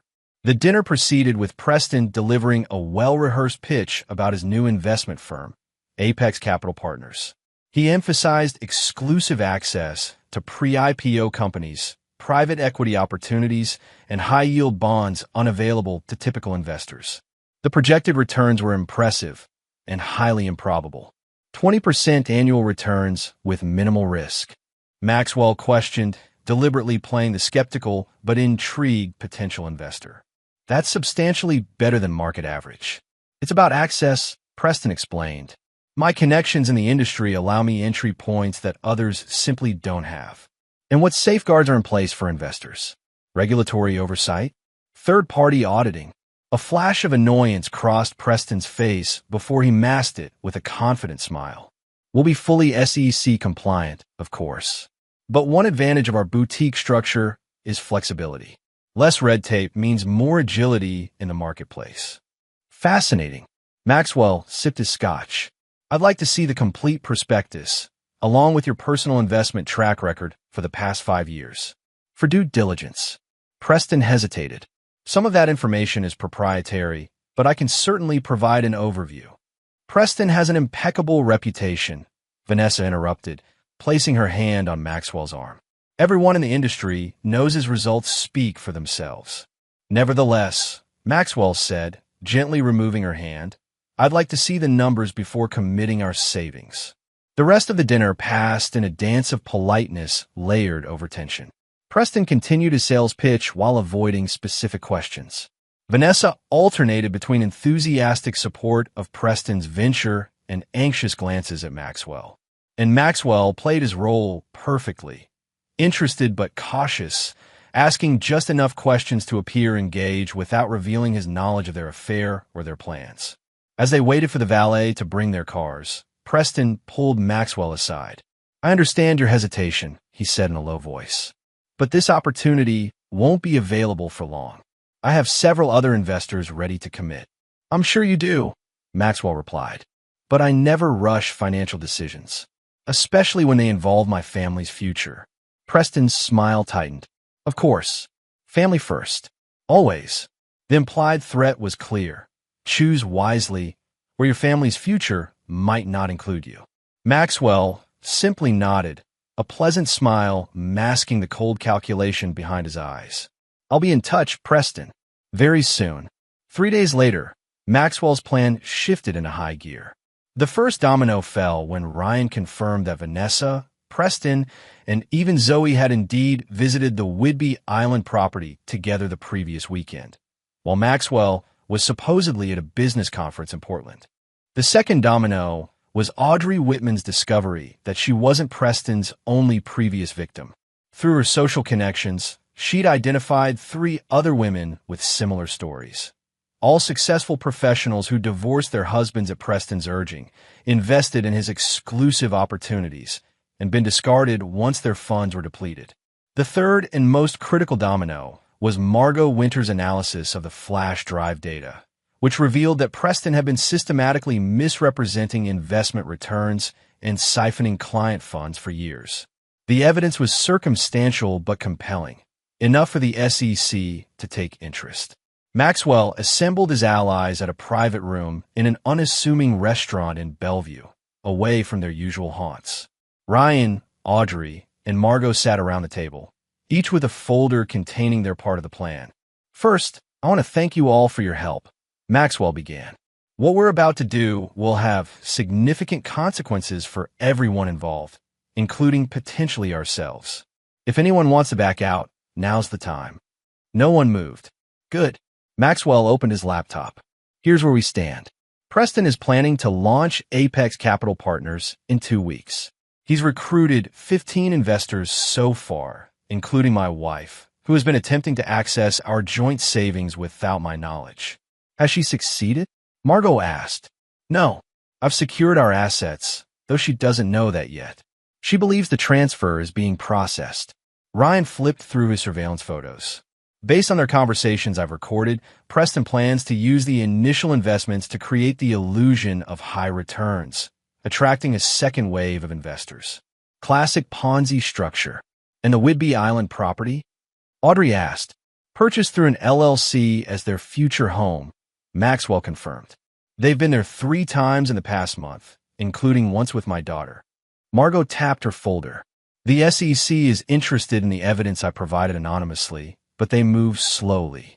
If we want to stop Preston before he launches Apex and takes everyone's money, we need to accelerate things." Maxwell nodded. "That's why we're moving to Phase 2 tonight. Ryan has planted recording devices in Preston's penthouse. Audrey has arranged for one of Preston's previous victims to contact him, claiming she wants to invest in Apex. And Margot has scheduled a meeting with her former colleagues to share concerns about Preston's new venture." "What about you?" Ryan asked. "What's your next move with Vanessa?" Maxwell's expression hardened. "Tonight, I confront her. Not about the affair, not yet, but about attempting to access our savings without my knowledge. It's time to let her know that I'm not as oblivious as she thinks." The group spent the next hour refining details, synchronizing timelines, and preparing contingencies. As they were wrapping up, Audrey pulled Maxwell aside. "Are you sure you want to go through with this?" she asked quietly. "It's not too late to simply divorce Vanessa and move on." Maxwell studied her face, seeing genuine concern there. "This stopped being about just Vanessa a long time ago. They tried to destroy my career, turn my daughter against me, and steal my savings. Actions have consequences. And what about Zoe? Have you considered how this will affect her?" A shadow crossed Maxwell's face. "Every day, but she's already chosen her side. And sometimes the kindest thing you can do for someone is show them the truth, even when it hurts. Audrey nodded, unconvinced but understanding. Just be careful. Revenge can consume you if you let it. This isn't revenge, Maxwell replied. It's justice. That night, Maxwell returned home to find Vanessa pacing the kitchen, her face tight with worry. She froze when she saw him. The bank called, she said without preamble. They said there's a hold on our joint accounts. Something about unusual activity and needing dual authorization for large transfers. Maxwell set down his briefcase calmly. Yes, I implemented that security measure recently. Given the amount of money involved, I thought it prudent. But I needed to transfer funds today, Vanessa said, a note of panic in her voice. For a client's earnest money deposit. Really? Because when I spoke to the bank, they said you were attempting to transfer $500,000 to an account belonging to Apex Capital Partners. Maxwell watched her face carefully. Preston's new investment firm. Vanessa paled. I was going to tell you about that. After I confirmed our spot, these investment opportunities fill up quickly, and I didn't want to miss out. So you decided to move $500,000 without discussing it with me? After our dinner where I specifically said I wanted to review the prospectus before making any decisions. You were being overly cautious, Vanessa countered, her shock giving way to defensiveness. Preston has an incredible track record. This could set us up for early retirement, that beachfront property we talked about. On Whidbey Island, Maxwell interrupted. Like the one Preston already owns through Horizon Ventures, LLC. Vanessa's mouth opened, then closed. How did you know about that? I know a lot of things, Vanessa. About Preston's business practices. About your Sunday afternoons at his penthouse while I'm with Zoe. About the plans you've been making that don't include me. The color drained from Vanessa's face. Max, I can explain. Save it. Maxwell's voice was ice. I'm not interested in explanations or excuses. What I want is for you to answer one question. How long have you been planning to leave me for Preston? Vanessa's shoulders slumped in defeat. Since the college reunion. We didn't mean for it to happen. We just reconnected. And Zoe was turning my daughter against me part of the plan from the beginning. We never. Vanessa stopped, unable to complete the lie. We wanted her to understand that families change. That sometimes parents are happier apart. How considerate of you. Maxwell's tone was flat. And the Helix job in Denver? Was it your idea or Preston's? He said it was the perfect opportunity. You be focused on your new position away from Seattle while She trailed off. While you established your new life together here. Maxwell finished for her. With my money and my daughter. Vanessa looked up, tears in her eyes. It wasn't supposed to happen like this. You weren't supposed to find out until we were ready. Until you drained our accounts and positioned Preston as Zoe's new father figure, Maxwell corrected. Well, I have news for you, Vanessa. Your plan has failed. The accounts are secured. And Preston Holbrook's house of cards is about to come crashing down. What are you talking about? Vanessa's voice rose. What have you done? Maxwell smiled, a cold expression that didn't reach his eyes. Nothing yet, but in exactly 1 week, Preston's career will be over, his assets frozen, and his freedom in jeopardy. The SEC doesn't look kindly on investment fraud. You're bluffing, Vanessa said, but uncertainty crept into her voice. Am I? I guess we'll find out. Maxwell turned toward the stairs. Oh, and don't bother trying to warn him. My sources at the SEC are already monitoring his communications. As he headed upstairs, Vanessa called after him. What about us? What about our marriage? Maxwell paused on the landing. That's entirely up to you now, Vanessa. You can either distance yourself from Preston immediately, or you can go down with him. Your choice. In the guest bedroom that had become his sanctuary, Maxwell sent a text message to Ryan. First confrontation complete. She'll contact Preston immediately. Record everything. The reply came seconds later, already on it. Surveillance in place. She's calling him now. Maxwell smiled grimly as he prepared for bed. The counterattack was underway. Now it was time to watch the dominoes fall. Chapter 7. Collapse.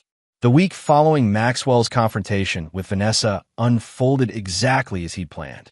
Panic had set in among his targets. accelerating the very behaviors that would lead to their downfall. Vanessa had immediately warned Preston about Maxwell's threats. Their late-night phone call, recorded by Ryan's surveillance equipment, revealed the depth of their deception and provided additional evidence of Preston's fraudulent business practices. "He knows everything," Vanessa had sobbed into the phone. "About us, about Whidbey Island, about Apex. He said the SEC is involved. Did he mention specific allegations?" Preston had asked, his voice tight with controlled fear. "Investment fraud. He said your assets would be frozen within a week." "That's impossible. He's bluffing." Even if he had evidence, the SEC moves at a glacial pace. What if he's not bluffing? What if he really does have connections at the SEC? Preston's response had been revealing. "Then we accelerate our timeline. I'll move the existing client funds offshore tomorrow. We'll push forward with Apex's launch, collect the initial investments, and be out of the country before the SEC can act."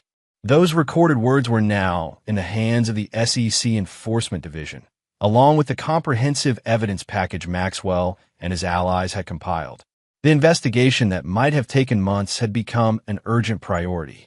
On Monday morning, 5 days after Maxwell's confrontation with Vanessa, the first public blow landed. The Seattle Times business section ran a small but pointed article questioning the legitimacy of Apex Capital Partners, citing anonymous industry sources concerned about unrealistic promised returns and the principal's history of regulatory warnings. Preston called an emergency meeting with his prospective investors that evening, assuring them that the article was merely a smear campaign by jealous competitors. Vanessa stood by his side, vouching for his integrity and reaffirming her own commitment to invest. What they didn't know was that Audrey Whitman had planted a loyal ally among the investors, another of Preston's former victims who is now working with Maxwell's team. She recorded the entire meeting, capturing Preston's increasingly desperate assurances and outright misrepresentations. On Tuesday, the second blow fell. 3 of Preston's former colleagues at his investment firm, carefully cultivated by Margot Winters, came forward with concerns about his past handling of client accounts. They didn't make public accusations, but their carefully worded statements to industry contacts created a ripple of doubt throughout Seattle's financial community. By Wednesday, 4 of Preston's 15 prospective investors had pulled out of Apex. Vanessa reported this to Maxwell during one of their increasingly tense dinners, attempting to gauge his reaction. "It's strange," she said, pushing food around her plate. Suddenly, everyone's questioning Preston's credentials, almost as if someone is orchestrating a campaign against him. Maxwell sipped his wine. The investment world is built on confidence. Once that's shaken, it's hard to restore. "You wouldn't know anything about this, would you?" Vanessa's eyes narrowed. "I told you what would happen," Maxwell replied evenly. "Whether you believe me or not is your choice." Zoe, who had been quiet throughout dinner, looked up sharply. "What are you guys talking about?" "Nothing, honey," Vanessa said quickly. "Just some business issues Preston is dealing with." "Preston?" Zoe repeated. "You mean the guy you're leaving Dad for?" The question hung in the air like a thunderclap. Vanessa's fork clattered onto her plate. "Zoe, that's not. I don't know what you've heard, but—" "Save it, Mom." Zoe pushed back from the table. "I'm not stupid. I've seen the way you look at him. I've heard your phone calls when you think I'm not listening." Maxwell studied his daughter, surprised by this development. "How long have you known?" Zoe turned to him, tears in her eyes. "Months. You both think I don't pay attention, but I do. I hear things. I see things. Then why did you go along with it?" Maxwell asked quietly. "The visits to Whidbey Island, the family planning dinners?" "Because I thought maybe Preston could make Mom happy again," Zoe said, her voice breaking. "And if Mom was happy, maybe our family wouldn't feel so broken all the time." Vanessa reached for Zoe's hand. "Sweetheart, I'm so sorry. I never meant for you to be caught in the middle of this." Zoe pulled her hand away. "But I am in the middle. And now Dad knows, and everything's falling apart. And it's all just—" She stood abruptly. "I can't do this right now." As she fled upstairs, Maxwell and Vanessa sat in stunned silence. "Are you satisfied?" Vanessa finally asked, her voice bitter. "Now you've turned Zoe against me too." "I didn't turn anyone against you," Maxwell said quietly. You did that yourself. The next morning, Thursday, the third and most devastating blow landed. The SEC announced a formal investigation into Preston Holbrook's investment activities, citing credible evidence of securities fraud and misappropriation of client funds. His current firm placed him on immediate administrative leave, and financial news outlets ran the story prominently. Preston called Vanessa in a panic. Maxwell, anticipating this, had ensured that Ryan's surveillance covered their conversation. "It's happening," Preston said, his voice tight with fear. "Just like Porter said it would. The SEC showed up this morning. They've frozen my accounts, seized my files. What are we going to do?" Vanessa asked, clearly terrified. "We stick to the contingency plan. The offshore accounts are still secure. We just need to lay low until this blows over." Blows over? Preston, this is the SEC. This doesn't just blow over. "Trust me," Preston said, his voice hardening. "I've dealt with regulatory issues before. The key is having enough liquid assets to fight back with high-powered attorneys, which is why I need you to secure that investment capital we discussed. Your $500,000. There was a long pause before Vanessa responded. "I told you, Max put a hold on our joint accounts. I can't access that kind of money." "What about your personal accounts? Your real estate commission fund? That's barely $100,000. And I need that for living expenses if things don't work out with Max." Preston's tone turned cold. "So you're backing out when I need you most." "I'm not backing out," Vanessa protested. "I just need time to figure out how to get the money without raising suspicions." "Time is exactly what we don't have," Preston snapped. "The SEC is moving faster than they should be able to. Someone has been feeding them information, detailed information that only an insider would have." "You think Max has a source inside your firm?" "I think your husband is a lot more dangerous than either of us gave him credit for." On Friday morning, Maxwell arrived at his office to find an unexpected visitor waiting. Zoe, who had skipped school to see him. "I need to talk to you," she said, her eyes red-rimmed from crying. "About Mom and Preston." Maxwell ushered her inside and closed the door. "What's going on, Zoe?" "Preston called last night after you went to bed. He and Mom were arguing about money. He wants her to sell her car, her jewelry, anything to get cash immediately." Zoe twisted her hands in her lap. "He said they might need to leave the country." Maxwell kept his expression neutral. "Did your mother agree?" "She was crying. Said she couldn't just abandon everything." "He got really angry, said she had to choose him or the past." Zoe looked up, her eyes troubled. "Dad, is Preston in serious trouble?" "Yes," Maxwell said simply. "He's under investigation for investment fraud, and it's going to get worse before it gets better." "And Mom? Is she in trouble too?" Maxwell studied his daughter, seeing the fear behind her question. "That depends on her choices in the next few days." "What does that mean?" "It means your mother needs to decide where her loyalties lie. With a man who's facing criminal charges, or with her family." Zoe swallowed hard. "And if she chooses him?" Maxwell reached across the desk and took his daughter's hand. "Then we'll face that together. You and me." Zoe nodded, tears spilling down her cheeks. "I'm sorry, Dad. For everything. For the things I said when I thought you'd lost the Helix job. For going along with Mom's plans." "You don't need to apologize," Maxwell said gently. "You're 16.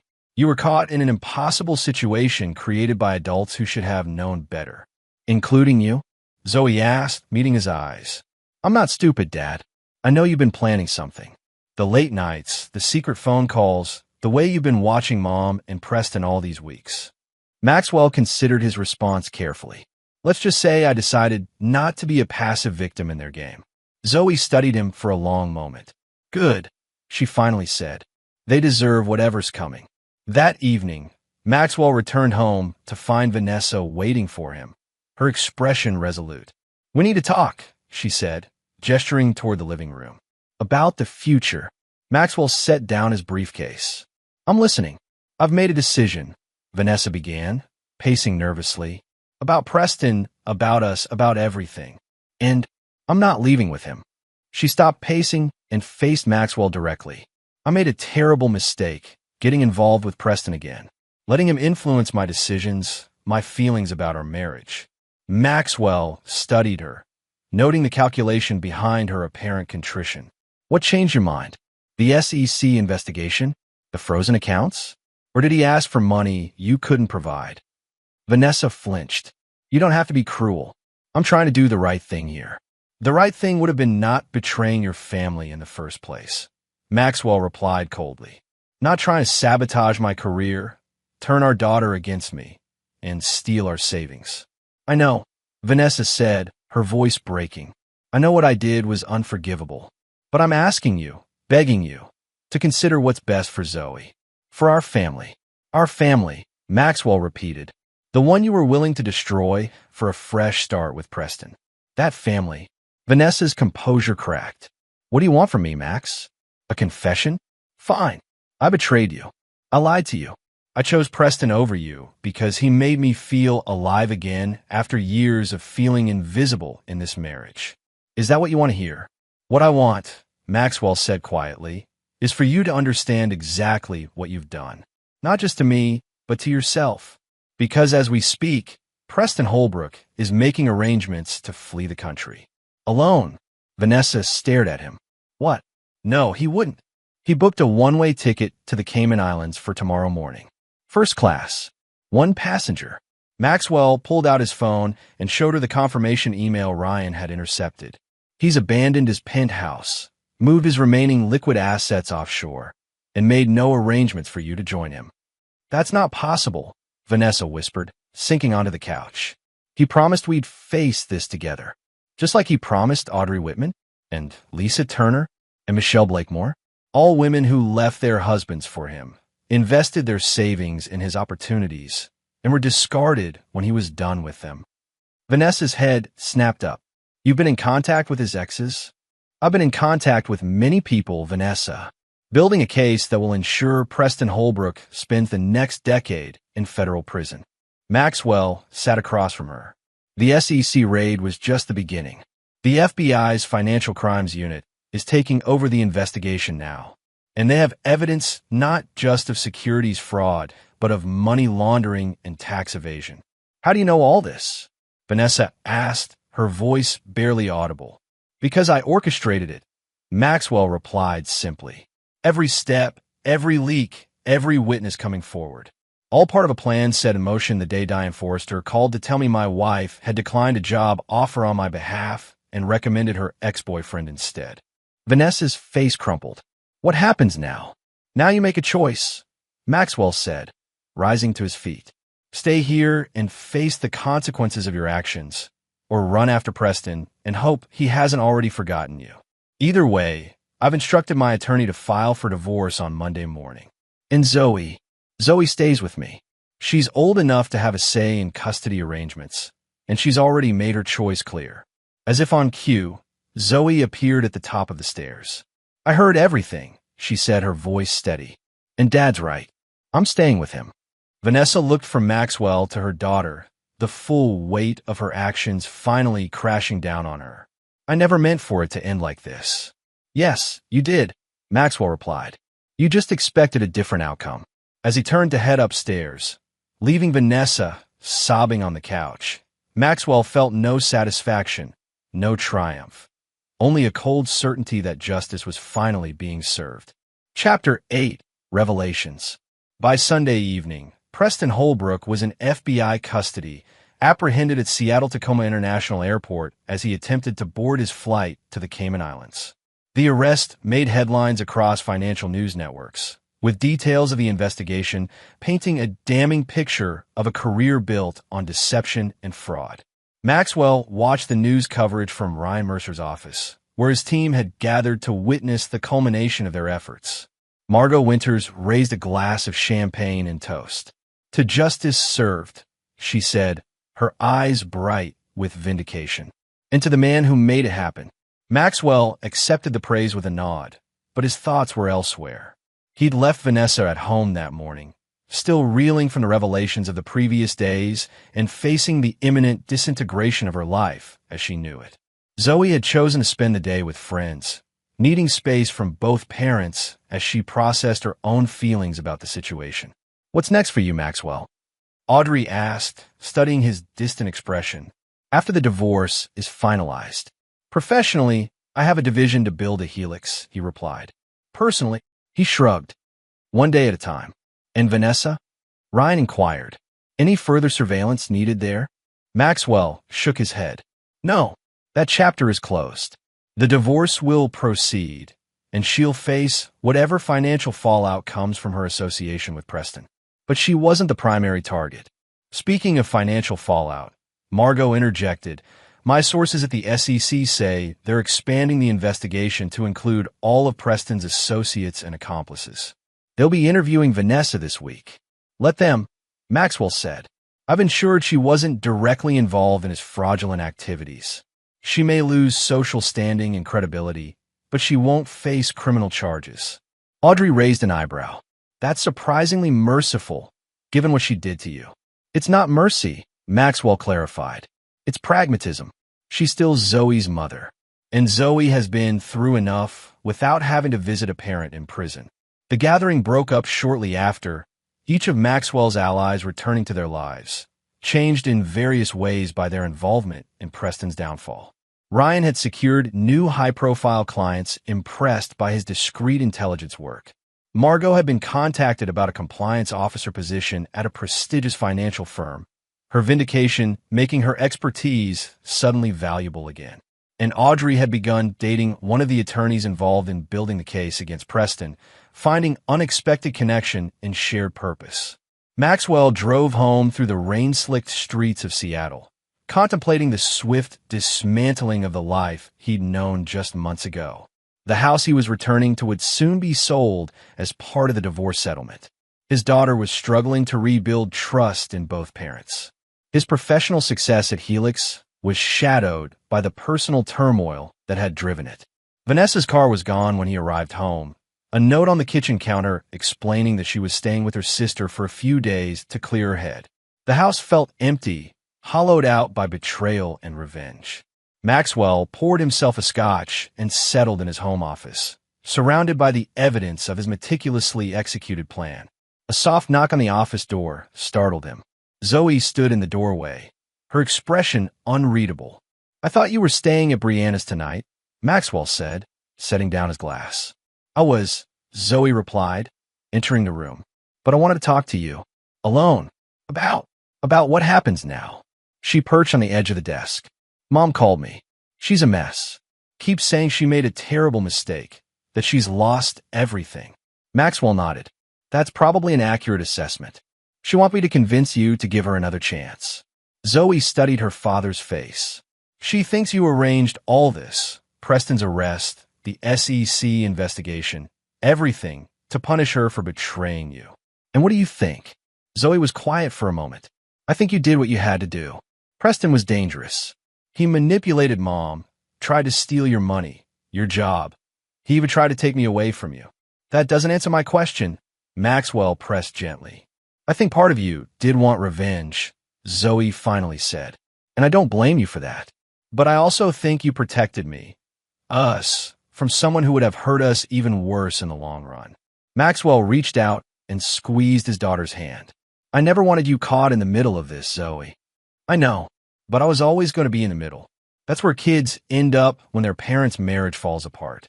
She sighed. Are you really going through with the divorce? Yes. Even if Mom begs for forgiveness? Even if she proves Preston was manipulating her too? Maxwell considered his answer carefully. There are some betrayals you can't come back from, Zoe. This is one of them. Your mother and I might eventually find a way to co-parent effectively, but our marriage is over. Zoe nodded, accepting this truth more easily than Maxwell had expected. What about the house? Where will we live? I've been looking at condos downtown near my office. More manageable than this place and closer to your school. He hesitated. But if you'd prefer something else. No, that sounds good. Zoe offered a small smile. A fresh start, right? Right. After Zoe went to bed, Maxwell sat alone with his thoughts, reviewing the events that had led to this moment. The revenge he'd orchestrated had been complete and devastating. Preston Holbrook faced years in prison. Vanessa had lost not only her lover, but her reputation in the social circles she valued so highly. The life they planned together had disintegrated in a matter of days. Yet Maxwell felt no triumph, no sense of victory. Only a hollow certainty that he'd done what was necessary to protect himself and his daughter from people who had been willing to destroy them without remorse. His phone buzzed with a text from Vanessa. "We need to talk. Not about us. About Zoe." Maxwell typed back, "Tomorrow. My office. 2 p.m. The response came quickly. "I'll be there." Setting his phone aside, Maxwell closed the file on Preston Holbrook for the last time. That chapter was finished. Tomorrow would bring new challenges, new negotiations, a new life to construct from the ruins of the old one. And he would face it all with the same calculated determination that had guided his revenge. No longer the passive man who could be manipulated and discarded. No longer willing to forgive those who had betrayed his trust. A man transformed by betrayal into something harder, colder, and ultimately more powerful. The rain intensified outside, drumming against the windows like applause for a performance well executed. Maxwell raised his glass in silent acknowledgement of the man he had become, a man who would never again be anyone's victim. Chapter 9. Aftermath. 6 months after Preston Holbrook's arrest, the landscape of Maxwell Porter's life was almost unrecognizable. The divorce had been finalized with surprising efficiency, thanks in part to Vanessa's diminished will to fight after the public humiliation of her association with Preston and the loss of her daughter's trust. Maxwell and Zoe had settled into a sleek downtown condo with floor-to-ceiling windows overlooking Elliott Bay.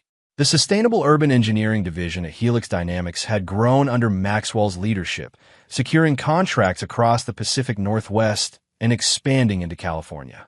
His professional reputation had soared, untouched by the personal drama that had driven his ambition. On a crisp autumn morning, Maxwell sat in a conference room at Helix, reviewing quarterly projections with his team when his assistant interrupted with an urgent message. "Mr. Porter, there's a call for you from Stillwater Federal Correctional Institution." From Preston Holbrook. The room fell silent. Everyone at Helix knew the broad outlines of the story, how their new division head had been instrumental in exposing a major investment fraud case. What they didn't know were the personal entanglements beneath the professional facade. "I'll take it in my office," Maxwell said calmly, excusing himself. Alone behind his closed door, Maxwell picked up the phone. "This is Porter." "Maxwell." Preston's voice had lost its smooth confidence, replaced by a strained formality. "Thank you for accepting my call.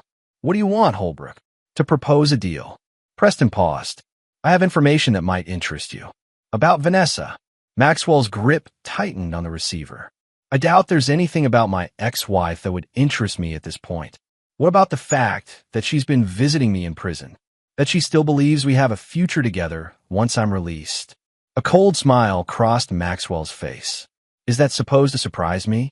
Vanessa made her choice months ago. Her continued poor judgment is no longer my concern. What if I told you she's been selling off assets that should have been included in your divorce settlement? Assets she's hidden from the court." This caught Maxwell's attention. Not for the financial implications. He had more than enough, but for what it revealed about Vanessa's continued deception. "Go on." "She liquidated an investment account in her mother's name last month. Nearly $250,000 that should have been declared in the divorce proceedings." Preston's voice took on a cunning edge. "She's planning to use it to fund my appeal. And you're telling me this why? Having second thoughts about her loyalty?"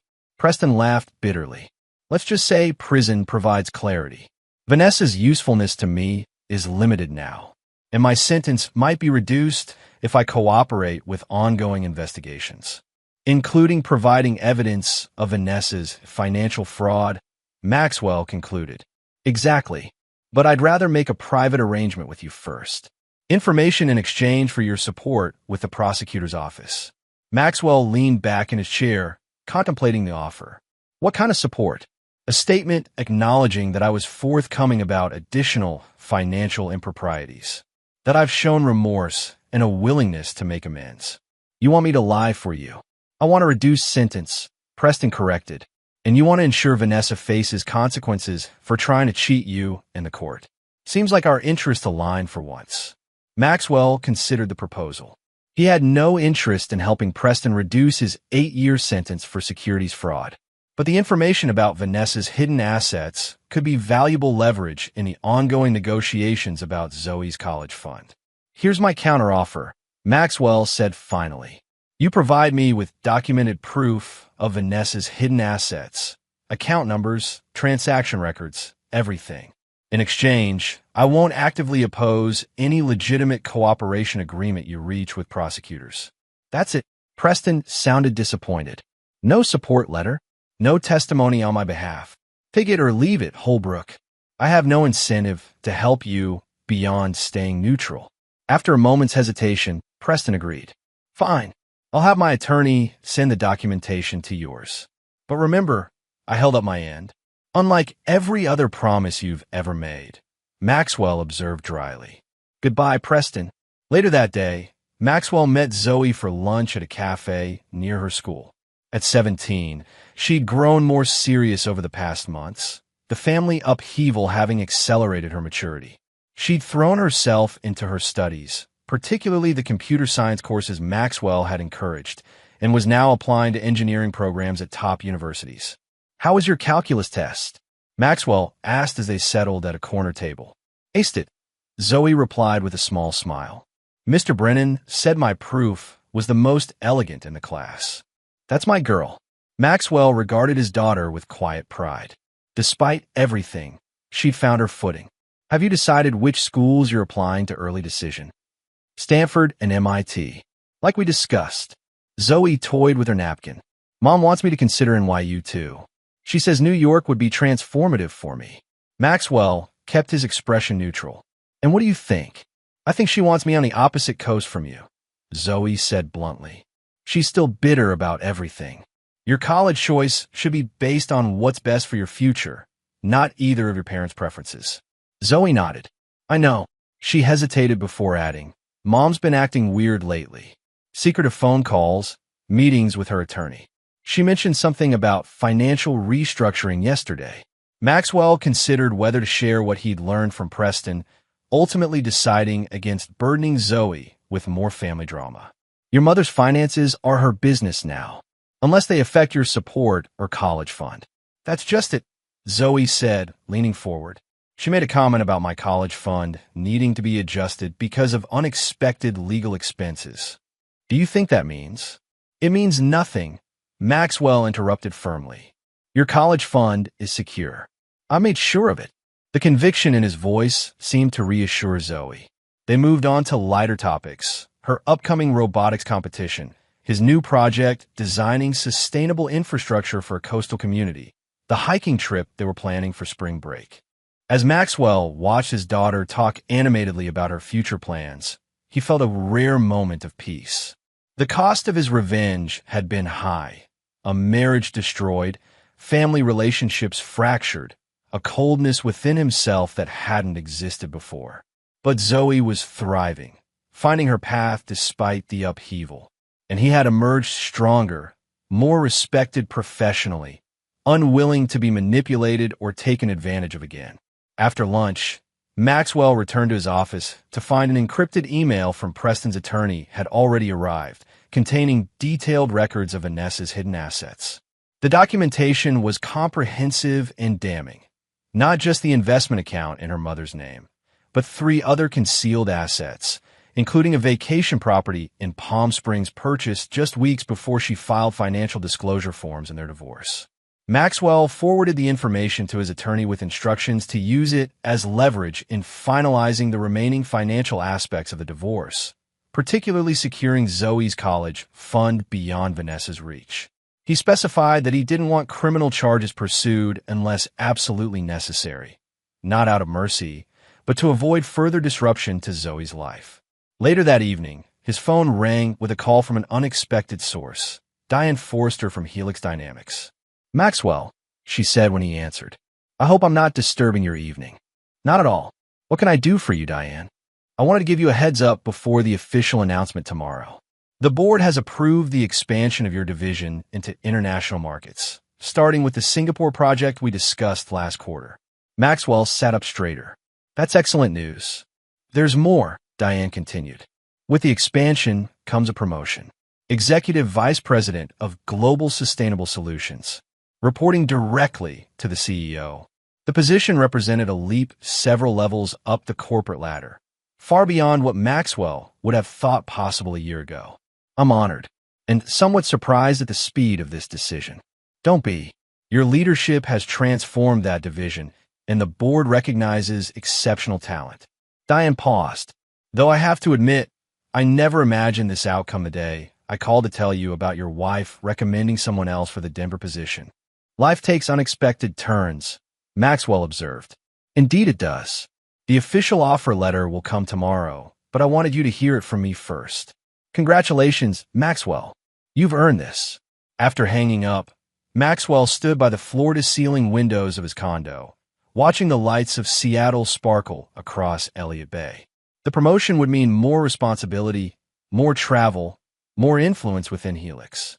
It was everything he'd once dreamed of professionally. His phone buzzed with a text from Vanessa. We need to talk. Urgently. About financial matters that affect Zoe. Maxwell typed back. Contact my attorney. All communication goes through him now.